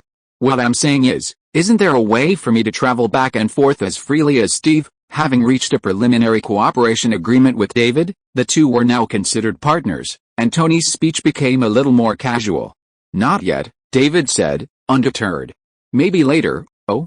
Is there a trigger?" "Maybe it has to do with the development of my town." David didn't hide it. The town's comrades were all more or less aware of this, so there was no point in hiding it. As for Tony, who was visiting for the first time, he looked at David, unsure if he was serious or joking. For a moment, he didn't know how to respond. What should he say? Say he'd do his best to help David develop Wintertown? It didn't seem like their relationship was that close yet. Wishing David good luck in the future? It sounded like it had nothing to do with him. Having just reached a partnership agreement and preparing to build a laboratory, such words seemed inappropriate. So Tony could only offer an awkward smile and shake David's hand, patting their clasped hands with his free hand. It was up to him to interpret it however he wanted. Take it as a blessing, as encouragement, or even as a way to cheer them on. Regardless, let's look forward to the future. Leading Tony and Steve down from the roof, the few of them walked out of Castle Glamorgan and headed straight north. Tony was not planning to visit the farmland and residential areas over there today. Even if he wanted to build his own holiday estate, he would not choose a residential area where most people live together, but would choose a place he liked. When he was on the roof of Castle Glamorgan, he thought the north side was good. Compared to the south, it was much more spacious. In addition, The arc reactor would also be built here, and his laboratory would definitely be built here. He began to consider whether to build an estate in the forest. What are those animals? As he walked north along the wide road, Tony noticed that there were many strange and cute creatures moving around in the large open space to the west. These small animals looked a little familiar. That's an Eevee. David looked over and saw two Eevees playing together. Farther down by the river, several Squirtles basked in the sun. Those are Squirtles in the distance. Sounds familiar. They're magical creatures called Pokemon, with special abilities. Oh, Tony suddenly remembered why it looked familiar. It seemed like there were Pokemon in his world, too. He glanced uncertainly at Steve, who nodded. A Squirtle first came to Winter Town. And all these Pokemon were brought here by that Squirtle. Confirming his suspicions, Tony found this place even more magical. Walking into the forest, the road leading north from Winter Town had been built deep into the forest. Further in, one wide road led to the waterworks and power plant, while another led to the mines. The simple railway the miners had built to transport ore had been dismantled, but the rails weren't wasted. They were recycled into steel beams in a mixer and became part of Winter Town's infrastructure. What a peaceful and beautiful place. Looking at the surrounding scenery, Tony was even more eager to build a vacation home here. He also eagerly hoped the arc reactor would be completed soon so Wintertown could have access to clean energy. He was genuinely worried that overuse of fossil fuels would ruin the beautiful natural scenery. What kind of energy source does Wintertown currently use for power generation? Thermal power? Hydropower? Solar power? If it's using something like coal, I suggest you first modify the power plant. I'll send in some small reactors to meet Wintertown's basic needs. Are you worried about the environmental damage a thermal power plant will cause? Yes, it's so beautiful here. Don't worry, we're currently using a special energy source called crystal ore. It's clean and pollution-free. It's just that the production is too low, which is why I asked Steve to find you to build the reactor for Wintertown. There was nothing to hide about crystal ore, and Tony was sure he'd seen it before. Steve's hammer of redemption was made primarily of crystal ore. Crystal ore? You mean the material Steve uses for that hammer? Is it an energy source? Tony realized then that the purple crystal weapon Steve so often wielded was actually a new energy source he'd never understood. He'd always assumed the hammer's energy came from the holy light infused in it by Steve. Why didn't you tell me about this? You never asked. Steve's words nearly stifled Tony, who secretly took this grudge to heart. But it also reminded him that Steve seemed to be hiding a lot of secrets. He must uncover them all when he got back. Continuing forward, they soon came upon the waterworks and power plant. Neither facility was particularly large, but considering the size of Wintertown, they were quite substantial. Tony Stark didn't go inside to inspect it, but simply took a quick look and formed a general idea of the plant's conditions. At this moment, another question occurred to him: how is Wintertown's wastewater and garbage handled? There's a dedicated garbage and wastewater treatment plant, located northeast of the town. David glanced around. If you were standing here, it would be slightly south and east of us. Why is the wastewater treatment plant there? Factories are built near rivers to facilitate wastewater discharge. What's the layout of Wintertown? It's so far inland from the river? Special equipment constructed using alchemy is used to treat all kinds of wastewater and garbage. David thought it would be perfect if alchemy could directly break down all non-recyclable and non-degradable garbage into atoms. If that's not possible, converting it into harmless materials like oil and stone would also work. As for sewage, in a world with mystical powers, it's equally easy to deal with, and it can even be purified directly into clean water. Hearing that mystical powers were used to treat the garbage and ensure no pollution to the environment, Tony suddenly felt that if these garbage and sewage treatment technologies could be brought back to Earth through technology, his Stark Industries would have a new business opportunity. Clean energy, garbage, and sewage treatment were all the most sought-after environmental projects of his time, and indeed, they were challenges that many countries around the world desperately wanted to solve. If Stark Group could come up with relevant technology, even if it was just an immature prototype, it would stimulate the stock market, sending share prices soaring. Just as Tony was beginning to consider deepening his cooperation with Wintertown, a beautiful young woman approached.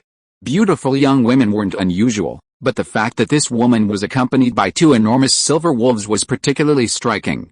A closer look revealed several cubs trailing behind the two wolves. Huh? Why are you suddenly here in the forest? Laura greeted David from a distance. As she approached, she spotted the stranger. Tony. Is this new here? This is Tony Stark. David invited me to help Wintertown build the reactor. Oh, welcome to Wintertown. Laura recognized Tony Stark. She asked, hoping to determine if this Tony had been brought by Steve. Or is she from a different universe than Steve's? I'm Lara Croft, just call me Laura. Nice to meet you, Laura. Tony looked at Steve beside him, his eyes full of questions. Steve nodded at Tony, confirming that this was the Laura he'd suspected, and then quietly admired the quizzical expression on Tony's face.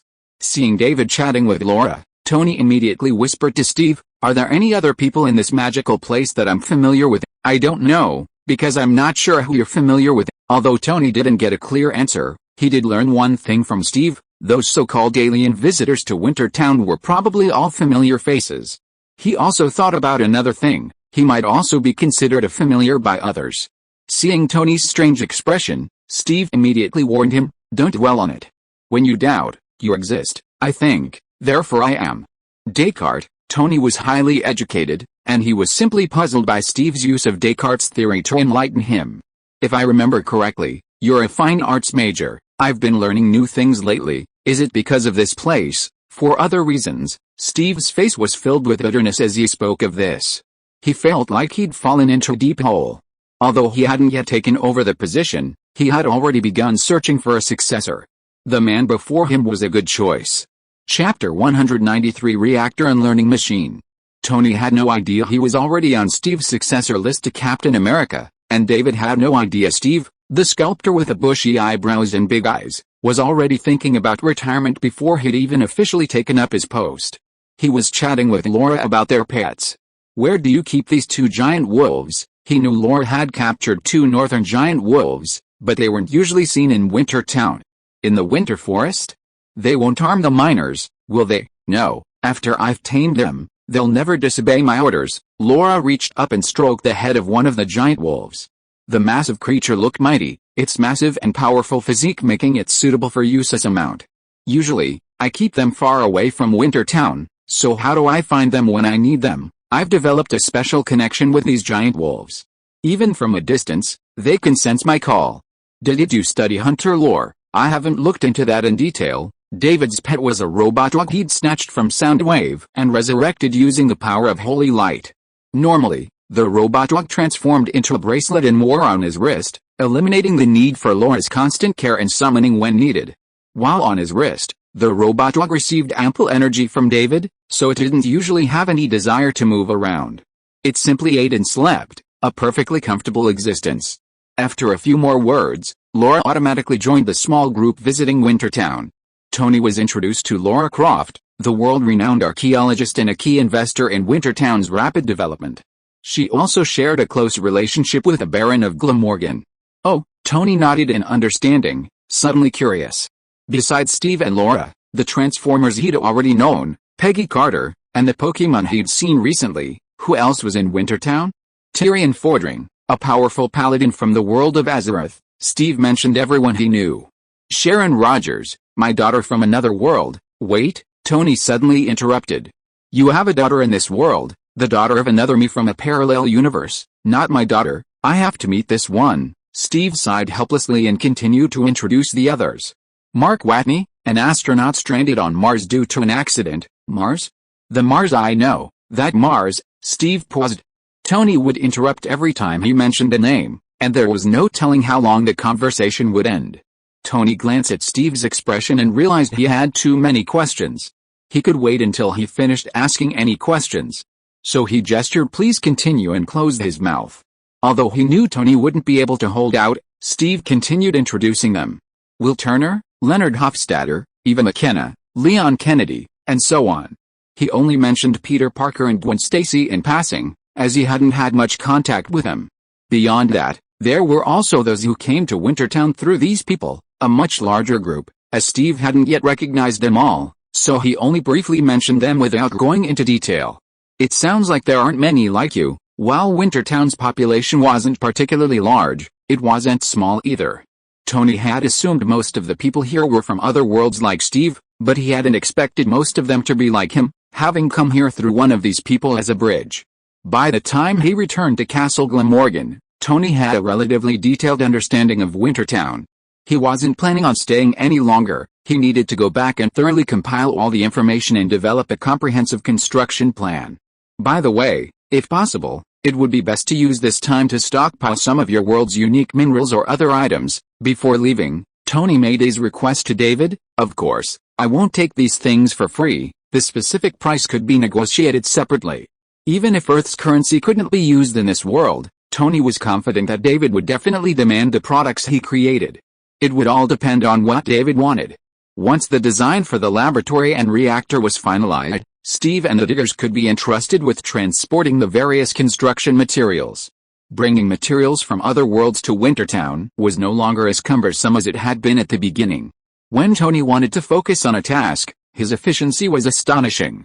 In just a few days, Tony completed the design for the laboratory and the new reactor. He even provided a complete construction plan and packaged the data, which he would later hand over to David, who would then handle the construction. During his visit to Wintertown, he had learned about the diggers' exceptional construction efficiency, and there was no reason not to capitalize on this. The next step was to procure various materials and prepare a suitable location for Steve to bring the diggers.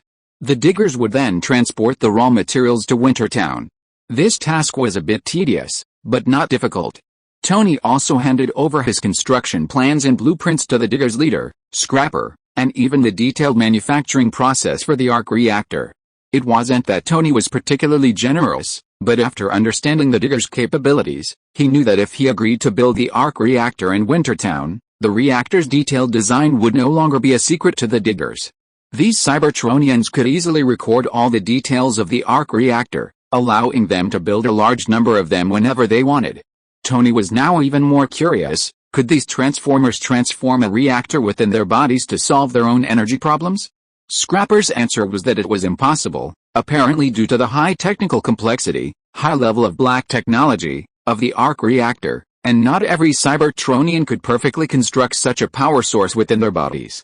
Perhaps our leader, David, can do it. David?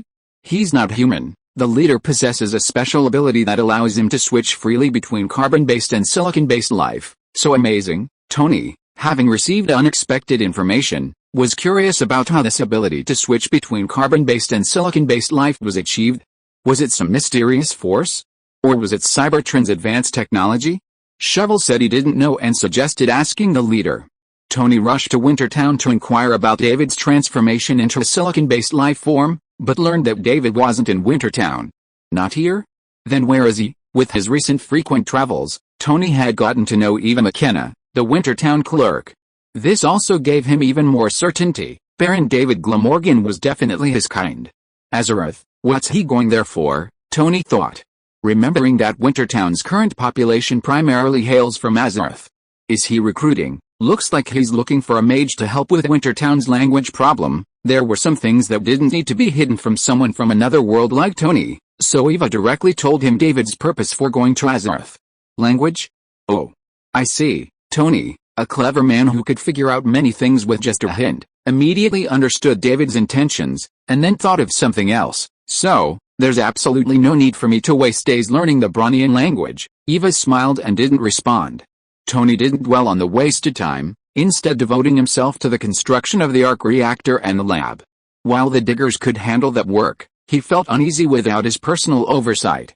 Meanwhile, taking advantage of Fordring's return to Wintertown, he made a quick trip to David in Azeroth and, through his unique channels, tracked down Medivh, the former Guardian. You want me to make you a tool that can help people quickly learn a new language? Yes. Medivh's face was quizzical. He hadn't expected David to contact him through Azeroth just for such a trivial matter. However, he quickly crafted the tool David requested and provided detailed drawings so that David could continue making the same tool upon his return. Wear it on your forehead while sleeping. Even an ordinary person can learn the common speech of Brunia in a few days. Medivh first mastered the new language through David, then imbued it with knowledge of the language into a magical tool in his hand, a silver headdress with a gem at its center. Don't worry. This tool doesn't use any hard-to-find special materials, it's made of very common magical ingredients. Medivh then stared at David intently, clearly asking, anything else important? No, thank you very much for your help. David looked at the tool and drawings with delight. From now on, anyone from any world who came to Wintertown would be able to quickly learn the common speech of Brunia. Besides, David invited Medivh since he was already here, just in case it worked out. He asked, "Would you like to stay in Wintertown for a while?" "Sure." Chapter 194, Lawbreakers and Missionaries. David's question was a casual one, but he was surprised by Medivh's straightforward agreement. "Azeroth no longer needs my protection, and I don't know what to do next. It's a good opportunity to visit your world." As a celestial mage, Medivh used to enjoy wandering other worlds when he had free time. His former duties as a guardian required him to return to Azeroth frequently to ensure the worlds he was protecting were safe. Now that he was no longer a guardian, freed from any grand mission, he could freely pursue his own interests and passions. Following David back to Wintertown, Medivh noticed the situation immediately upon arrival. "Oh? Arcane energy is restricted. All mages in Azeroth are arcane mages, and arcane energy is the foundation of their spells. Even the renowned guardian, Medivh, draws his magic from the arcane." However, as a seasoned celestial mage, Medivh wasn't worried about the effects of this situation. He had ample means and methods to overcome these challenges. "Did it affect you?" "Yes, but not significantly." Medivh closed his eyes and sensed it for a moment, then quickly came to a conclusion. "On the contrary, something else is troubling me." "What is it?" "I have no idea how you got here from Azeroth." Medivh had been carefully observing and sensing David's entire journey between the two worlds, but after a long time, he still couldn't figure out what was going on. "Also, from here, I have no idea where Azeroth is." Unable to sense a specific location, he naturally couldn't use teleportation magic to return to Azeroth on his own. Medivh suddenly realized that if he wanted to return, he would have to rely on David, a special being. However, Medivh soon learned that even David couldn't travel to Azeroth at will. He needed Fordring's help. "Tyrian Fordring? Can he take you there?" Medivh stroked his beard, instinctively thinking that Fordring might possess some kind of special coordinates. After a moment's thought, and learning that Jaina currently lived in Winterfell, Medivh decided to talk to the young mage, hoping to gain more information from her. As a fellow mage, Medivh believed Jaina must possess a wealth of information that could help him resolve some of his doubts. He first arranged lodging for Medivh. Rather than choosing a vacant residence or building a new one in an open area, he decided to stay at the Winter Inn, run by Jonah. After finding his accommodations, Medivh inquired for directions to Jaina's current residence and then strolled along the street to find her, taking the opportunity to visit David's Wintertown. After chatting with Jonah for a while, David was about to visit Tony to see how his reactor was progressing when he saw Sylvanus enter with several high elves. "Who are these guardians assigned to me by Silver Moon City?" Sylvanus's expression was grim, as if she were angry. David glanced at the other high elves. Judging by their attire and weapons, apart from the two spellbreakers, the others were rangers. After a few inquiries, David understood why Sylvanus seemed unhappy. Sylvanus had recently returned to Quel'Thalas, partly to report back regularly and partly because Winterhold had built enough houses, allowing her to bring some of her men with her. Upon her return, she discovered that her men had been taken away by Prince Kealthas to fight the Scourge. Even her former lieutenant, Lorthamur Theron, was absent. The remaining troops in Silver Moon City were not those she knew well. Although King Anastirian Sunstrider had bestowed upon Sylvanus the title of Earl and provided her with ample guards, Sylvanus remained unhappy, having been stripped of virtually all power, leaving her with only the title of Earl. So that's how it is. After hearing Sylvanus's story, David didn't find it surprising. Any king of Quel'Thalas would have done the same. Sylvanus's power was immense. She controlled the primary military force of Quel'Thalas, and while she fought the Scourge and successfully defended Silver Moon City, she held immense prestige throughout the High Elven Kingdom. Anastirian had appointed Sylvanus Count and sent her to Winterfell, intending to take advantage of Sylvanus's absence and have his son, Kealthas, take over Sylvanus's forces, thereby gaining more merit and prestige, so that he could successfully inherit the throne. This was a very gentle approach. It wasn't that Sylvanus didn't understand this, but she simply had no desire to seize power or usurp the throne, so she felt she shouldn't be treated this way. Sometimes, it's not because you don't want it to happen. David offered Sylvanus some gentle advice. If you continue to control Quel'Thalas's military forces, and continue to achieve success in clearing the Scourge, with all of Quel'Thalas calling for your name, what do you think will happen? Sylvanus was stunned for a few seconds, feeling David was exaggerating. Exaggerated? Not really. Similar things happen on many worlds. Oh, Sylvanus knew that the residents of Winterfell came from many different worlds, but she hadn't delved into those unfamiliar worlds. David's words sparked a new interest in those worlds. Where can I find relevant books or records? You can talk to Laura, or Hope, Andrew. They're sure to have what you're looking for. Hope? That human boy, Andrew, using the alias Hope, considered David his mentor. When David was free, he would ask questions. When David was busy, he would quietly observe from the side. So everyone had seen him, but they'd simply ignored the child. Yes, that child, Sylvanus thought for a moment, guessing the child's identity was something special. Without further questioning, she chatted with David for a few more words before heading off to find Digger to expand her house. Similar to Gina's choice, Sylvanus's residence was also located north of Wintertown, though hers was more secluded and smaller. She had brought a large number of guards with her, and it would be a bit crowded to house them all, so she took them to Jonah's hotel.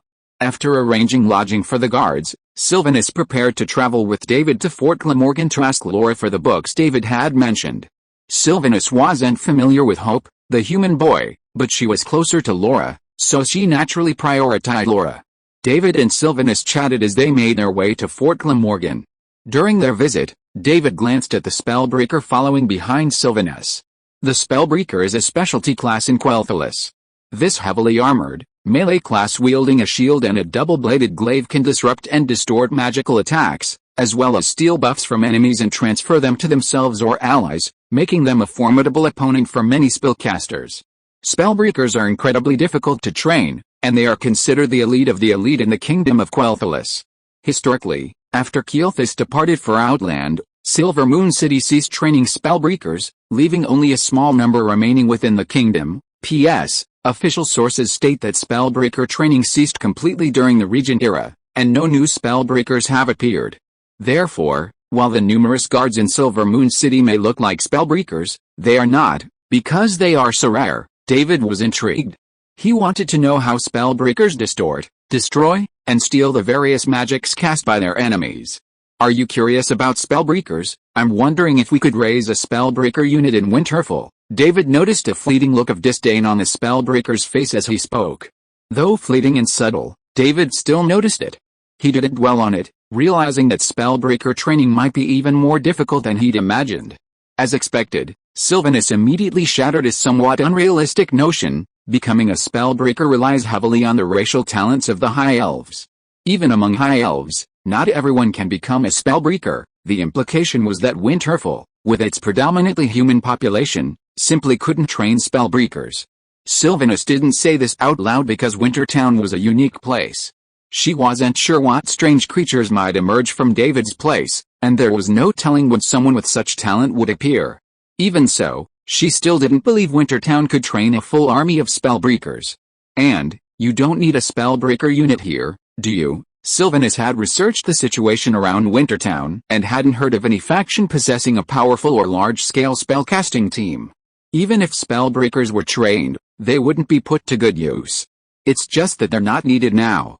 Who knows what kind of enemies we'll face in the future? He had never cared about these people on the northern plains. These rotten sweet potatoes and rotten bird eggs were only stepping stones for him to get started. The organization he had actual contact with and the real threat was the temple. David hadn't expected that the temple, which had been silent for a long time, would appear as soon as he thought of it. It's a great honor to meet you, the respected Baron of Glamorgan.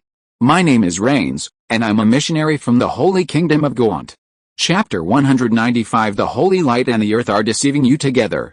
A missionary. David looked at the man who had suddenly appeared, then glanced at Gareth Stanton beside him in surprise. This missionary, Rains, had been brought here by Gareth Stanton. This missionary was introduced by Earl Sutton Stewart, Gareth Stanton explained in simple terms.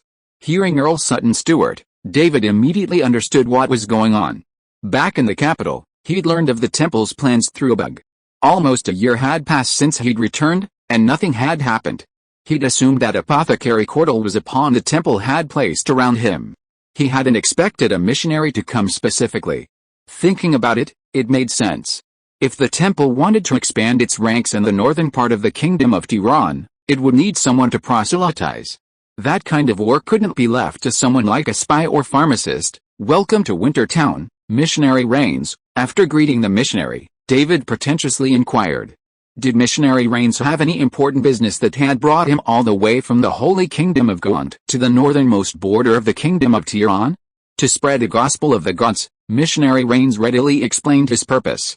He planned to build a church in Wintertown and spread the teachings of the temple, so that Tiran, the northernmost human kingdom on the continent, would also be a place illuminated by the glory of the gods. Before arriving, he had been unsatisfied with the mission, believing that traveling to a remote village with harsh conditions was not a particularly promising undertaking.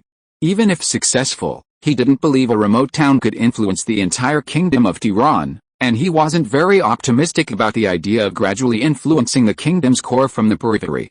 But the mission had been handed to him, and he had no choice but to bite the bullet and set off on the journey to the northernmost part of Tiran.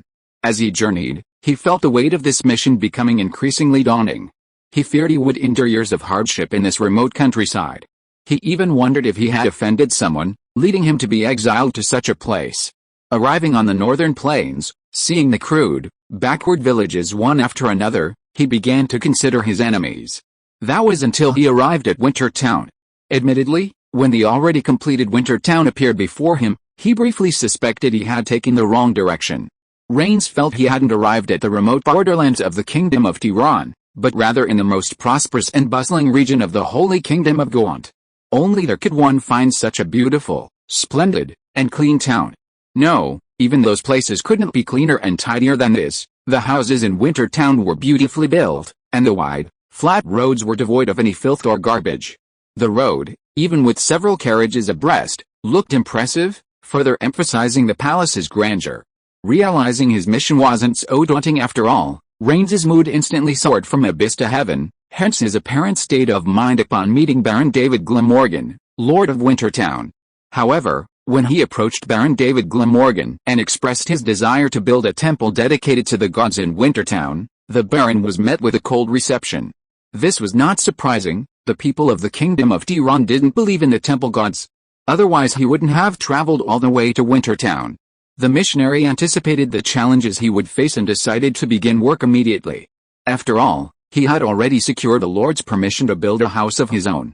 Of course, he had to hire a local Wintertown construction team and purchase a plot of land from the Lord. He didn't quite understand the Lord's instructions regarding residential housing only in areas with established infrastructure, but he took it to mean simply asking for money and the job was done. For Rains, with ample initial capital, this wasn't a problem at all. Anything that could be solved with money was no problem. It would be great if I could pay the Lord of Winter to help me promote the temple faith. Unfortunately, Baron Glamorgan ignored the idea, stating that the people of Winter were free to choose their own beliefs. You can recruit followers in Winter as long as you don't violate the laws of the Kingdom of Tiran or Winter. Regardless, Rains secured land and permission to preach in Winter, and his mission officially began. So far, everything was going smoothly, until he began interacting with the people of Winter, discovering that many of them had their own faiths. Holy Light? What's that? Only then did Rains learn that the massive building southwest of Winterhold was called the Cathedral of Light. The people here universally believed in a being called the Holy Light, and the cathedral was built for this purpose. After meeting Rains, David returned to his office and summoned Edwin Van Cleef, asking him to pay close attention to this missionary from the Holy Kingdom of Gaunt.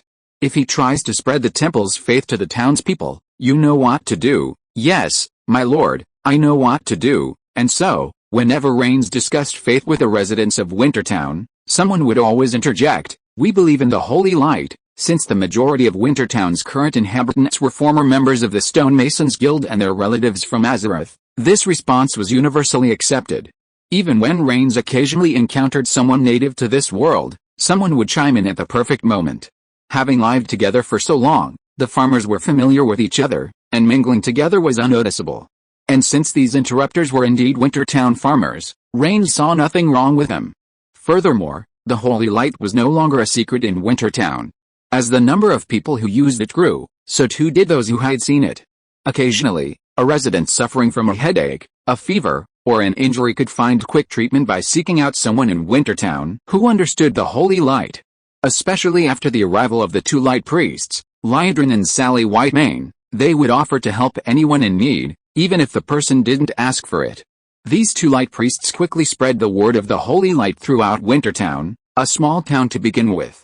Even if someone else interrupted them, the locals would chime in, saying, "Yes, we all believe in the holy light." This made Rains even less aware of anything unusual, only a sense of immense danger. What exactly is the holy light? Why did it command such strong acceptance in this remote place? Confused, he continued to wander Wintertown, seeking more information, when he ran into Mark Watney, who had been idle lately, planting new fruit in his fields.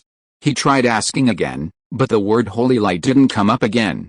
When he tried to inquire about his faith, he received an even more bewildering response. "Mother Earth is protecting you." While Rains was in a state of confusion, David was listening to the intelligence brought back by Floyd and Crawford. 100 Iron Tree Knights, cavalry, 300 fully armored elite infantrymen and 100 archers. David looked at the two men before him, a little surprised by the number of reinforcements they had given. Iron Tree Castle has invested heavily this time. He didn't question the accuracy of the information they brought back, as Crawford and Floyd had not only carefully observed the reinforcements but had even taken numerous photographs.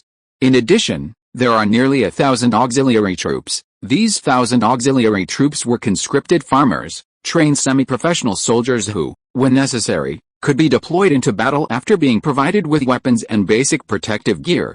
Generally, these auxiliary troops were responsible for supporting tasks such as transporting supplies and setting up camp. Looking at the photos before him, David noticed another pile of photos, all showing ruins. "Are these the villages east of the northern plains?" "Yes. Clausa and I went east specifically to check. I guess this is the real reason why Iron Tree Castle sent reinforcements." David studied the photos quietly, finally noticing a number of orcs in them. There were even photos of orcs shooting arrows at the photographers. "Oh, that's a good one." He casually flicked the photos in his hand, his mind racing with another thought: the orc population is growing too fast. Where did all these orcs come from? Could the eastern part of the northern plains be connected to another area? A large number of orcs live there? "It looks like Snowfort will have a lively winter, sir." After reporting the necessary military intelligence, Floyd mentioned another thing. "On the way back, Crawford and I went to see the reinforcements again to confirm that they were indeed heading towards Snowfort. It can be basically confirmed that this army is heading for the orcs." David does not have to worry about waking up to find a bunch of people lined up on the plains outside Wintertown, waiting to be executed by artillery. However, there is a smaller team that has broken away from the main force. Judging from the direction they are heading, they may want to come to Wintertown. "Oh," David lowered his head and searched through the photos. Floyd immediately found several of the photos for David to check. At first glance, David saw an acquaintance in the photo. "Isn't this Marloni Mansfield?" Chapter 196, Ransom and Compensation. Maroni Mansfield, the inspector of Iron Tree Keep, was David's first acquaintance with this world's powerful and influential people. However, when David wanted to upgrade Winter Village to Wintertown, Maroni avoided him, and David thought they would never cross paths again. Unexpectedly, they met again so soon. Compared to his last visit to Wintertown, Maroni's experience this time was a world of difference. Especially when he saw the magnificent, beautiful, and clean town before him, he had the same doubt as Rains: did I take the wrong road? If the Wintertown soldiers leading the way hadn't repeatedly assured him they were on the right track, Maroni would have been incredulous. This beautiful town before him was actually the small village with a few dilapidated wooden houses. His Majesty is truly generous. In just 1 year, a village consisting of only a few wooden houses had been built to this state. The only plausible explanation Maloney could come up with was the immense support extended to Wintertown and Baron Glamorgan by King Abelson of the Kingdom of Tiran. He seriously suspected that Wintertown was currently garrisoned with a large number of Tiran's royal guards. If any foolish individual dared to attack Wintertown, these knights would render them powerless. Could that so-called pink flying dragon also be sent by His Majesty? At this thought, Maloney recalled the instructions he had received. He suddenly felt that the Barnett family had been incredibly foresighted. There was no benefit in antagonizing Wintertown and its lord, Baron Glamorgan. It was better to establish a good relationship with them, which was in the best interests of the family.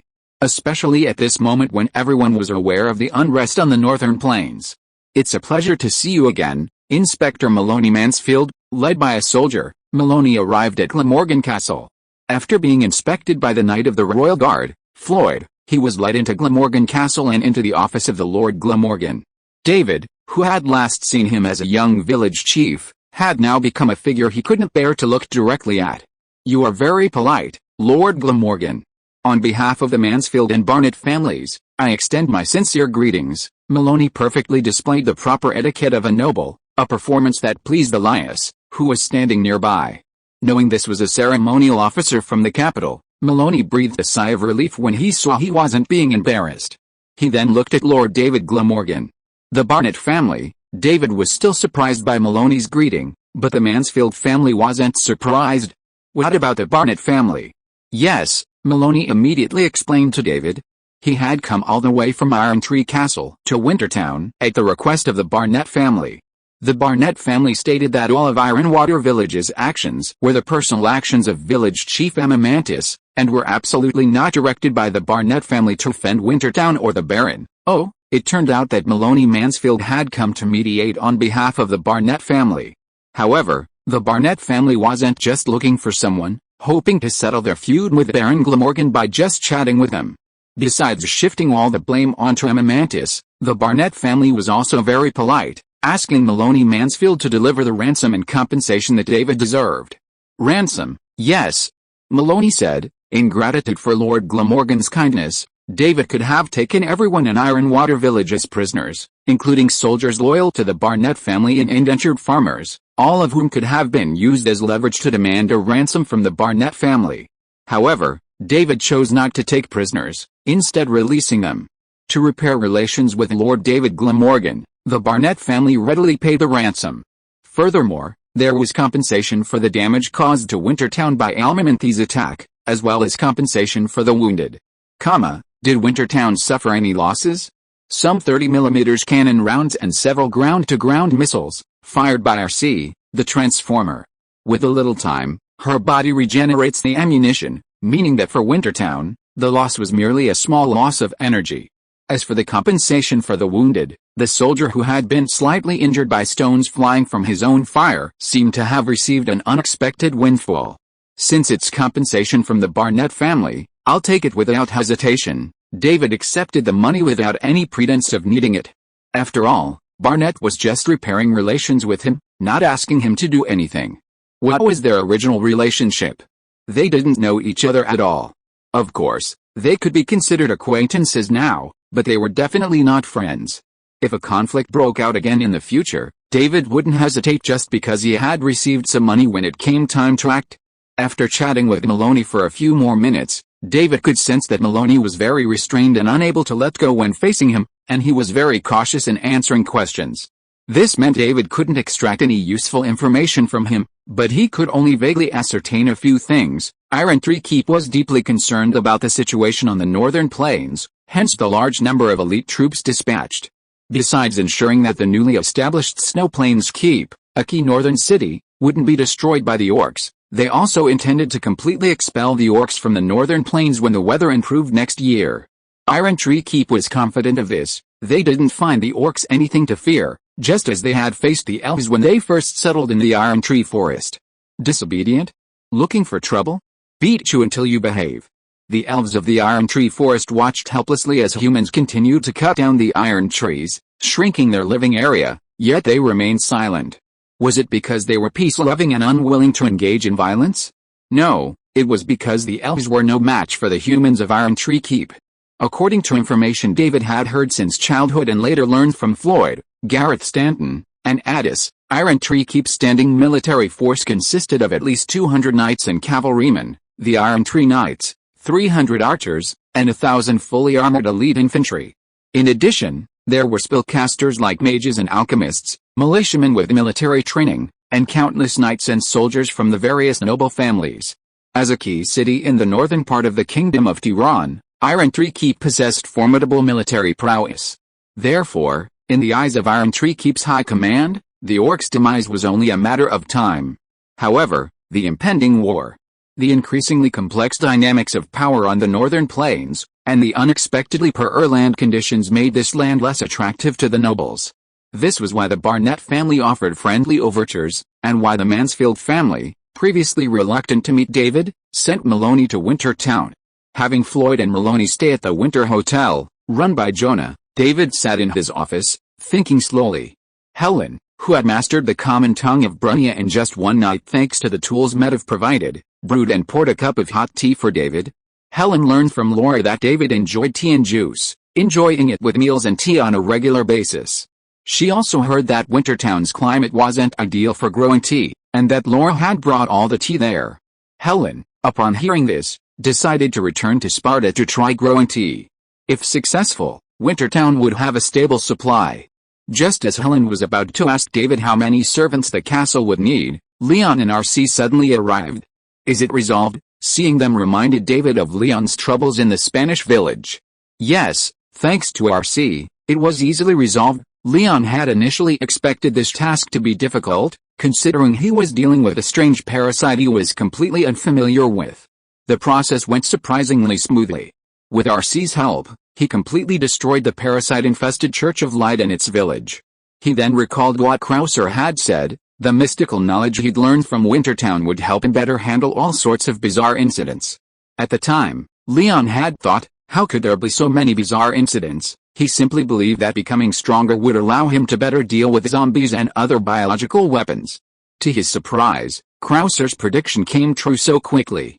His own world, it seemed, wasn't much more peaceful than the Marvel Universe or the Transformers. Gradually discovering the truth about his world, Leon felt he needed to devote more effort to learning the mystical knowledge and express his gratitude to David, who had provided him with all this. So, after safely returning Ashley to his homeland, he and RC went to David to express their gratitude. RC's late return was primarily to help Leon with a mission. As for helping Leon fight parasites and biochemical monsters, she didn't care too much. Compared to the Decepticons, these creatures' combat power was simply too fragile to be worth mentioning. After calmly accepting Leon's thanks, David hoped that RC would focus on Snaufort for the next period of time, and it would be best if she could record a battle between Snaufort and the orcs. Aren't you going to continue to monitor the surrounding villages? No, these villages won't last much longer. If you're listening to this novel on a channel other than Fanfic World, it means they downloaded and uploaded it without effort. We cordially invite you to visit our channel, Mundo Fanfic Novelis. There you'll find the original version of this story and you can explore many other novels of various genres. We're waiting for you to immerse yourself in a world of incredible novels. Chapter 197 Population Growth and Public Security Issues. The actions of the Maloney, Mansfield and Barnett families suggest that the nobles of Iron Tree Keep are no longer clinging to a share of the vast northern plains. With the exception of Iron Tree Keep's Lord, Marcus Dudley Morgan, all other families will gradually reduce their investment in the region. Currently, most of the villages east of the plains have been overrun by orcs, and those that remain are in dire straits. They may gradually evacuate the area, either retreating to Snaufrest to weather the winter or returning directly to Iron Tree Keep. As for the villages west of the northern plains, they are also facing a difficult time. While there is no orc threat, Wintertown is putting immense pressure on them. Furthermore, the harvest has fallen short of expectations, leaving the villagers deeply concerned about the coming long winter. Those who are conflicted or bound by contract are left to wait in their villages, hoping for support from the families that support them. Those who are relatively free have already begun to flee their original villages. Initially, this exodus was a voluntary initiative by the individual villages. Using the identities of refugees and bandits to plunder supplies and destroy Wintertown was indeed one of the nobles' options. However, they didn't anticipate that once this plan began to unfold, it would become increasingly unstoppable. Rumors about Wintertown began to circulate in these villages. The pink dragon, sighted by many, spread quickly. So, when someone saw not only one dragon in Wintertown but also a roaring black one, everyone immediately believed it. That Wintertown was guarded by powerful magical beasts was common knowledge across the northern plains. If this were merely a rumor, it would at most make the various factions more wary of Wintertown, without any need to worry about a rapid exodus of villagers. What truly troubled these village chiefs was the numerous other rumors surrounding Wintertown that emerged alongside the dragon rumors. Wintertown was a powerful and prosperous town, capable of accommodating all the current farmers on the northern plains. Wintertown boasts vast and fertile land, with large tracts currently undeveloped, awaiting cultivation by farmers. Wintertown has prepared numerous houses, ensuring residents don't freeze to death during the winter. Wintertown offers various preferential treatments to civilians, including, but not limited to, providing farm tools and crop seeds at low, interest-free prices, and renting or selling houses at low prices. If these rumors had spread 6 months ago, they wouldn't have had much of an impact. At that time, everyone was skeptical of Wintertown, and Wintertown itself lacked these things. Now, however, Wintertown has completed this phase of development and construction. The next step is to continuously absorb the population, filling the still somewhat empty town, refining its internal layout, and filing all planned areas. Furthermore, this influx of people will allow Wintertown's currently nascent industries to truly flourish and spur new industries and markets. For example, the construction of docks and shipyards will encourage some to become fishermen, creating a new market for Wintertown, seafood. As these rumors spread, curious people began to explore Wintertown. Wintertown soldiers, of course, wouldn't stop them, they would even cordially lead the way. Unbeknownst to them, as they entered Wintertown, their images were being photographed and uploaded to a server newly established by Sheldon, Leonard, and the others. This would be used to create personal profiles or screen spies. Regardless of their identities, upon seeing Wintertown's opulence and beauty, even the fields overflowing with crops, they were thrilled. Whether they felt they no longer had to worry about surviving the winter, or perhaps finally saw real hope for a better future, they were captivated by Wintertown's beauty and prosperity. At this point, they also received an unexpected mission. If they could persuade and attract more people to settle in Wintertown, Wintertown would offer them housing at a reduced price, offering significant discounts for both direct purchase and rental. At the same time, after the spring of next year, Wintertown will provide them with free farming tools and crop seeds, allowing them to start a new life without the burden of debt. Many people who came to Wintertown to check on the situation chose to accept the mission. Some planned to share the discount with close friends to get through the winter together, while others hoped to take advantage of the discount and share the house with others. Of course, it's not impossible for those with a little more money to buy the house directly and then sublet some of the rooms to others. David was aware of these people's behavior, but he ignored them. As long as they helped Wintertown attract more people, he didn't care. Wintertown hadn't grown to the point where it needed to regulate these things. David simply reminded Weatherby Swan that whether these houses were sublet or shared, they must be signed with clear and concise contracts, with Wintertown officials acting as notaries to avoid potential disputes later. I know what to do. Weatherby Swan had recently been studying the laws of the Kingdom of Tiran. Fortunately, the laws of this world were not complicated, and Wintertown currently had no specific laws. It was basically governed by the laws of the Kingdom of Tiran. This greatly simplified his work. But from David's words, Weatherby Swan was certain that Wintertown would implement more detailed laws and regulations in the future. The population has been increasing rapidly recently. I think at the current rate, the city's security might deteriorate. Weatherby Swan could now see Wintertown's population figures changing daily. While this feeling was a source of joy, it also created some problems. For example, not everyone who came to Wintertown would behave themselves. Wintertown used to be relatively simple, consisting of a few farmers from Iron Tree Castle, either indentured to David or Samantha. Then came the Stonemasons Guild. This group came from the same organization, and since the people who came to Wintertown all wanted to live a normal and stable life, management was relatively easy. Back then, Wintertown didn't even need a security officer.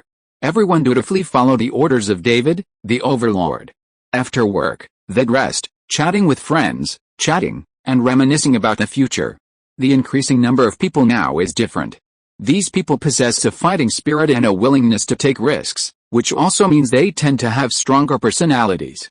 With such a large number of people, conflicts are common. Therefore, we need to appoint a sheriff specifically responsible for managing Wintertown, and to formulate appropriate disciplinary regulations. This was Weatherby Swan's main reason for meeting David today. Matters like appointing officials, establishing new institutions, and constructing new buildings must be decided by David, the overlord of Wintertown. As a political official, Weatherby Swan currently only has the power of suggestion, not decision. Sheriff, David took a sip of warm tea. The aroma of the tea calmed his chaotic thoughts and shifted his focus from the chaotic past to the current issue. Who do you think is suitable for this position? Well, Your Excellency, I'm afraid I can't think of anyone. Weatherby Swan, a veteran of decades of officialdom, wouldn't offer advice on such matters. He believed that Lord Glamorgan wouldn't want him to actually suggest a name. David wasn't overthinking it, he simply couldn't think of anyone suitable at the moment. Peggy and Sharon could both take the position, but whether they would be willing to accept it was still a question. As Steve Rogers edged closer to becoming the Sorcerer Supreme, it seemed he could visit Peggy at any moment and help her escape the alternate dimension and return to her own world. Then, like the others, Peggy would be commuting between two worlds. Even if she wanted to serve as sheriff, she probably wouldn't have the time. Sharon's situation was similar. This second-generation Captain America, often referred to as the eldest daughter, was simply lingering because she harbored doubts about her own abilities and worried she wouldn't be able to inherit the mantle. Now, with her growing strength and having met many unusual people, her experience and knowledge have broadened, and any remaining doubts she harbored have likely dissipated. David suspects that the recent lack of sightings of Sharon might indicate she's been able to freely return to her home world, but hasn't told anyone. Taking these two as examples, the others who frequently travel between worlds aren't suitable, so the only option left is to choose from those who reside permanently in Wintertown. Will? Elizabeth? At this thought, David suddenly understood why Weatherby hadn't offered any suggestions. The old fox had indeed realized this problem. The suitable candidate was either his daughter or his son-in-law, so of course he had to avoid suspicion. After much thought, RC seemed the most suitable. But RC was also sometimes summoned by Optimus Prime to leave Wintertown to help the Autobots fight the Decepticons. Aside from this minor issue, RC was indeed the most suitable candidate. How about hiring someone from one of the currently accessible worlds? Chapter 198 Tony invites you to party. David's first thought was still the world of Azeroth. His town of Winter now had relatively close ties with Azeroth. He had connections with the Kingdom of Lordaeron, the High Elf Kingdom of Quel'Thalas, the Mage Realm of Dalaran, and the Island Kingdom of Kultiras. Wintertown was particularly close to Lordaeron and Quel'Thalas, and David could easily secure supplies and manpower from them. As long as David didn't ask for powerful figures like Old Mograine or General Abendis to serve as his underlings, he'd likely agree.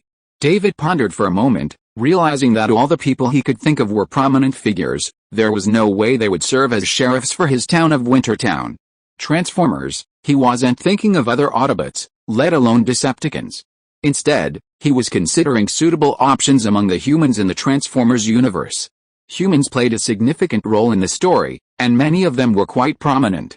For example, there was William Lennox, the commander of the Nest troops, and his chatty black partner, Robert Epps. Of course, he wouldn't overlook Michaela, but it was a shame he entered that world a little late. Besides, while Michaela was impressive, she could only manage a car repair shop in Wintertown at best. The sheriff certainly had nothing to do with her. And then there was Kate Idle, the protagonist of the last two films, who seemed too reckless and unsuited to the job of sheriff. David sighed, surveying the now empty office and patting Gwen to get out from under her desk.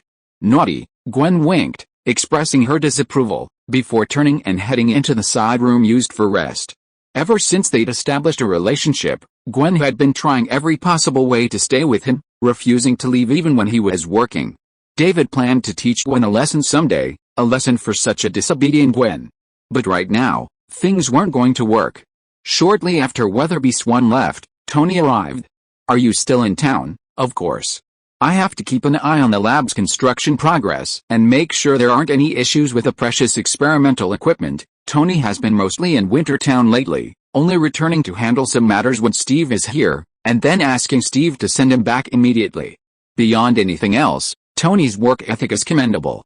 It's precisely because of his dedication and meticulous oversight that the arc reactor's construction has surpassed expectations and has now entered the commissioning phase. Currently, the arc reactor will be fully operational in 2 or 3 days at the earliest, or a week at the latest. As long as there are no issues within the next year, the arc reactor will be operating stably. Furthermore, Tony has had a few new followers around him recently, including Leonard and his team. In the eyes of those physicists and engineers, Mr. Tony Stark, with his vast knowledge of cutting-edge technology, is a walking treasure trove. If they could learn anything from Tony, they could instantly become the world's top physicists upon their return.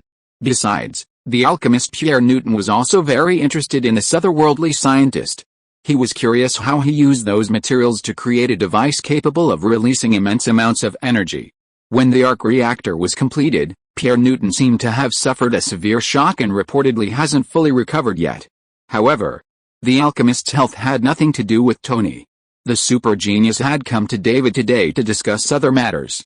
Staff, Yes, do you expect me to be in charge of the entire lab? Tony thought about it and it seemed possible, but that would require installing a complete AI server and various other equipment for the lab.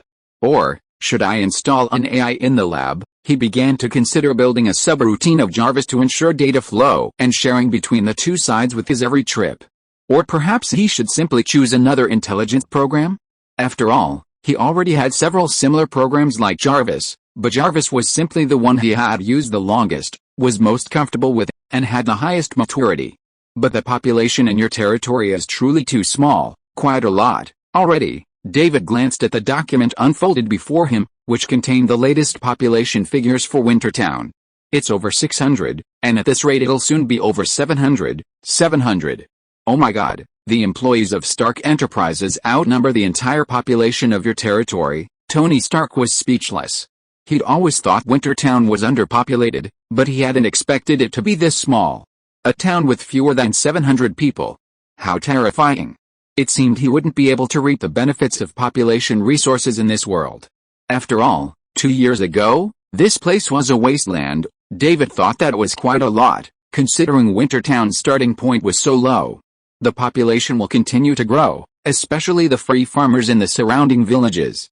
They'll soon become residents of Wintertown, so how many people will there be? Maybe over 1,000 before winter. Tony felt he should take the young lord to his own world, especially Manhattan, to experience what population meant. If David knew what Tony was thinking, he'd definitely laugh and send Tony across the sea to experience what a truly vast sea of people looked like. I've decided to build an artificial intelligence system in the lab, along with some robotic security. Tony paused, then asked David if using robotic technology in Wintertown would be a problem.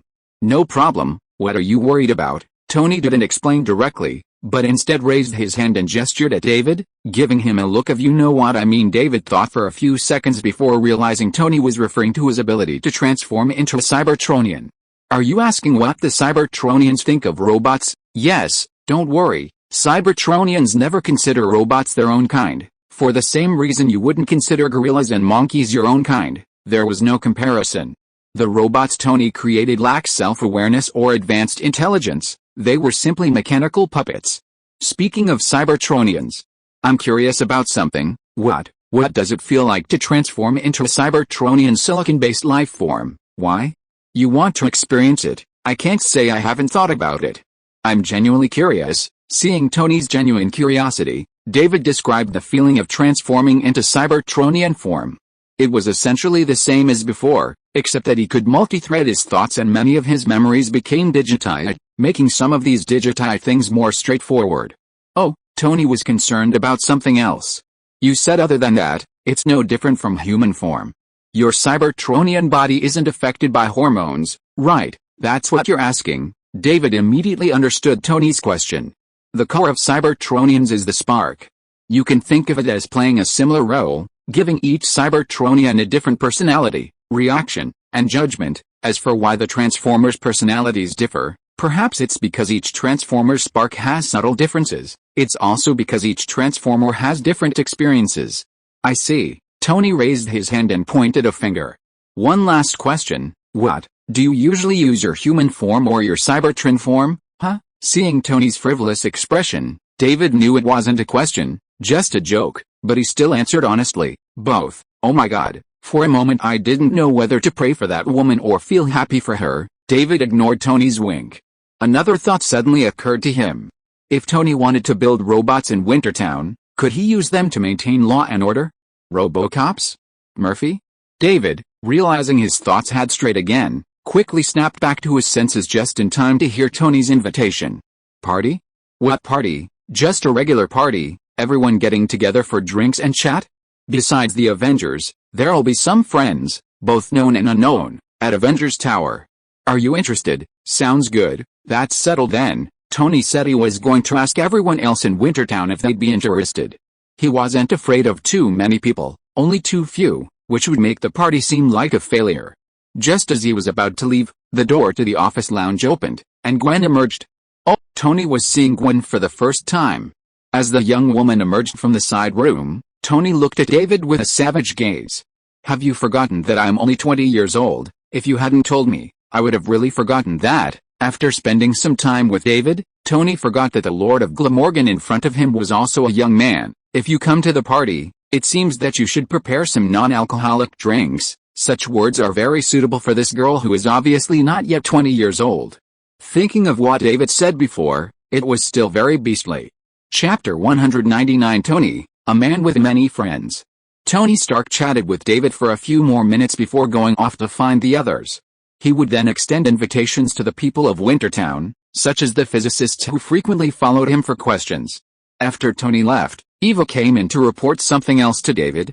What are the effects of the golden apple? David had previously asked Eva to distribute golden apples to the people of Wintertown and observe their changes.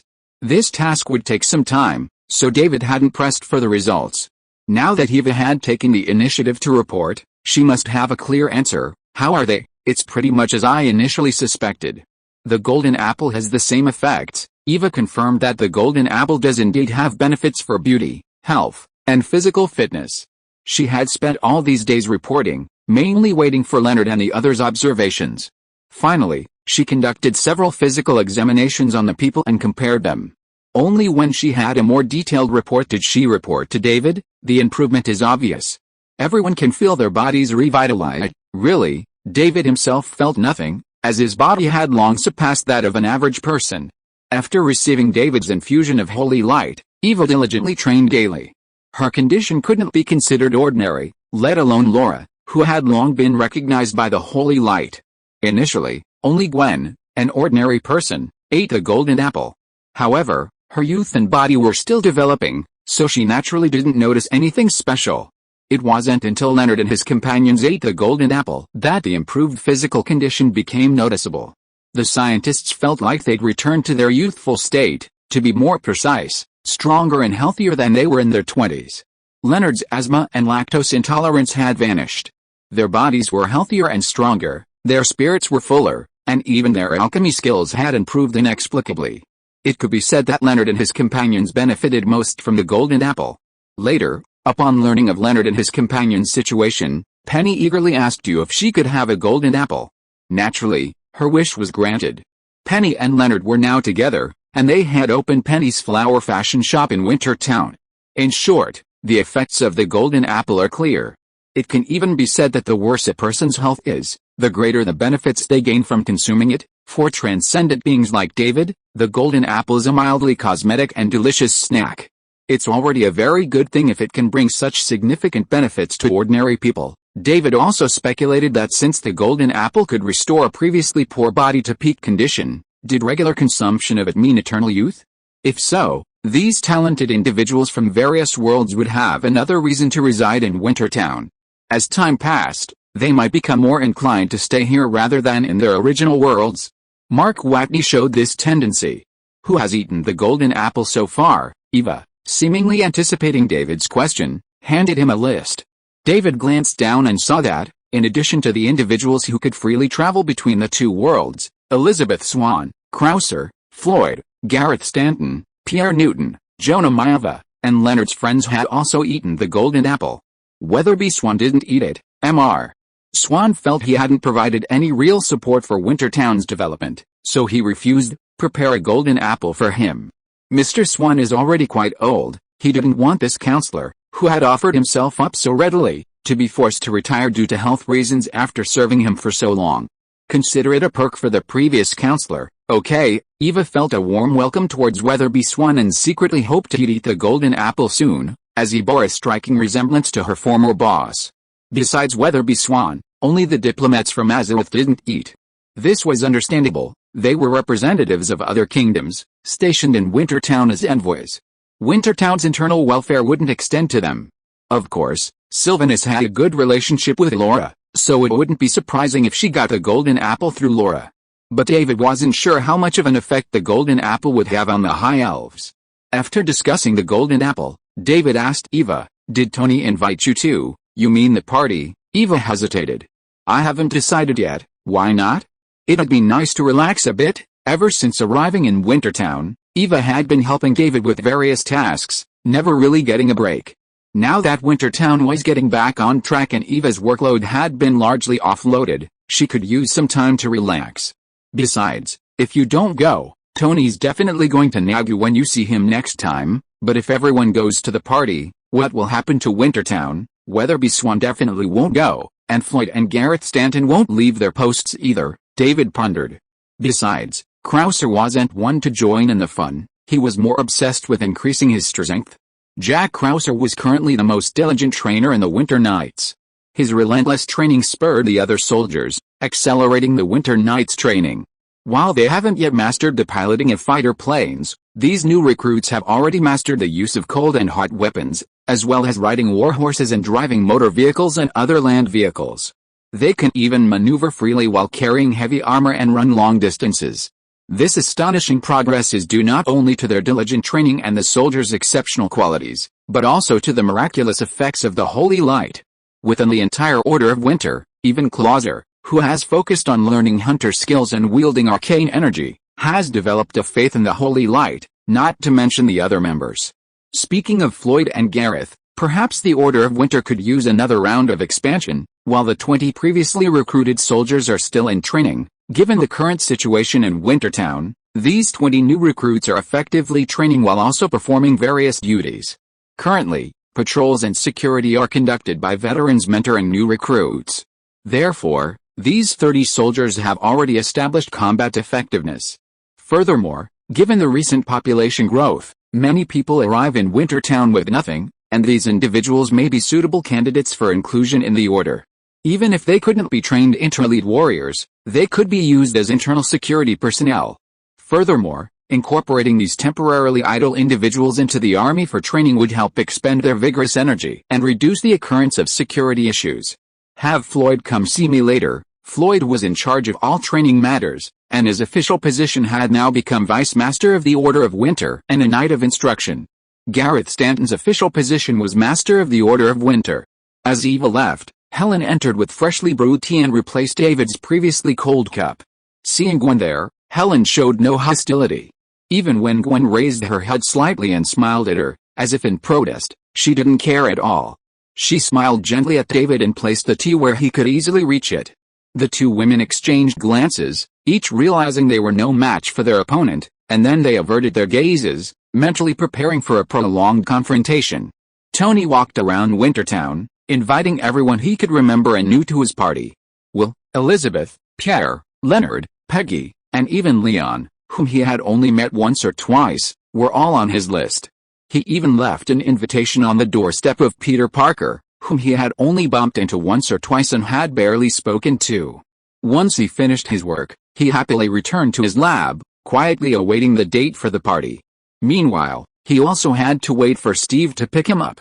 The thought of this made him irritated, so besides overseeing the lab's construction, Tony was also working on his own methods, trying to figure out how to establish a stable transmission channel between the two worlds. That way, he could travel back and forth at will, without having to rely on Steve for pickup, like a child waiting for his parents. And so, the day of the party arrived. Steve arrived early to take the guests from Wintertown to Avengers Tower. Steve had initially assumed that even though Tony had invited so many people, not many in Wintertown would accept. But as he arrived at the back garden of Castle Glamorgan, waiting for those willing to attend, he noticed that more and more people were arriving. Tony actually invited so many people. Steve looked at the High Elf Sylvanus and Liandrin, Leon dragging Clauser, a bewildered Peter Parker, the expectant Will and Elizabeth, and even Peggy and Sharon. You guys are going to? Steve suddenly felt like he was going to be the subject of countless teasing at the party. What? You don't want us to go to your world? Of course not. You're more than welcome, Steve said with an awkward smile, looking at David, who was watching the fun. Now I'm actually hoping Ultron will just show up. Chapter 200 Winter Festival. Ultron, David finally understood after careful questioning. Although Steve hadn't intentionally altered history, his actions inevitably impacted the world. For example, thanks to Steve's joining, Hydra remained largely undisclosed, effectively concealing itself beneath the guise of SHIELD. SHIELD remained an official organization, naturally immune to repression from national authorities. Furthermore, Hydra remained unexposed, and the Avengers didn't traverse the globe to attack its remnants. Naturally, Tony's fear, brought out by Scarlet Witch and the creation of Ultron, wouldn't have occurred. This meant that the future of Ultron in the Marvel Universe Steve now faced was still uncertain. David wanted to inquire about how Steve had convinced Hydra to abandon Project Insight, but by then, everyone had mostly arrived, and Steve began traveling back and forth, leading everyone to his own Marvel universe. David could only wait. "What were you talking about with Steve?" Tony chatted briefly with everyone who had come to support him, both familiar and unfamiliar, before heading over to David. He and David would wait until almost everyone had left before following Steve to Avengers Tower. At the current pace, the wait would likely be quite a while. "I'm asking what big things are happening on your world." "Oh, compared to yours, mine is much more lively. Although some events were thwarted by Steve's whirlwind, others still occurred. For example, the Dark Elves invaded Asgard, and Thor battled their leader, Malekith, on Earth. Unlike the original story, where Thor dealt with a crisis alone, this time the entire Avengers were mobilized. After all, they had a lot of free time. With such a major event happening, how could they just sit back and watch? Malekith was badly beaten. Of course, the version David heard from Tony was that the evil Dark Elves were beaten to their rightful punishment by the righteous Avengers. "I heard there are Dark Elves here too." Why, there were indeed Dark Elves on the continent of Brunia, clustered west of the Holy Kingdom of Gaunt. The terrain was treacherous, and humans had little interest in the land. "I'm just curious what the Dark Elves here look like." He had already seen elves before, whether they were high elves from Azeroth or half-elf Alfie, who had Ironwood Forest elven ancestry. If you live long enough, you'll see them sooner or later. David was also a little curious, but there was no rush. As long as he could survive in this world, he would probably see every race on this continent. While the two were talking, Steve had already sent most of the people to Avengers Tower. David and Tony were the last two to arrive. They placed their hands on Steve and followed him into the Marvel Universe. During this time, he also had to endure Tony's rants. "You know what? This feeling is just awful. Can't you just figure out how to allow people to freely travel between the two worlds? Even if it's a bit difficult to achieve, I told you, let Wintertown develop into a larger city or power." "So, you weren't kidding back then?" David rolled his eyes helplessly. "That's not a funny joke." As they talked, the surroundings transformed. Gazing at the modern-day core, David knew he had arrived at the Avengers Tower, formerly known as Stark Tower. Back in his home turf, Tony Stark immediately walked to the center of the crowd and welcomed them with open arms. "Welcome to Avengers Tower. You can spend a relaxing and enjoyable evening here." He then invited the group to tour his building, although those not interested were free to wander around. David didn't follow Tony around, nor did he follow Steve. Steve had enough to worry about with Peggy and Sharon. "If you have any questions, feel free to call Jarvis." Although he knew David wasn't some medieval lord from a backward world, Tony still briefly introduced himself. "Jarvis is my intelligent butler." "Jarvis, I'm here, sir. If Baron David Glamorgan gets lost, please help him, and remember to remind him when the party starts." "Yes, sir." With a wave of his hand, he led Leonard and a group of other scientists on a tour of his building.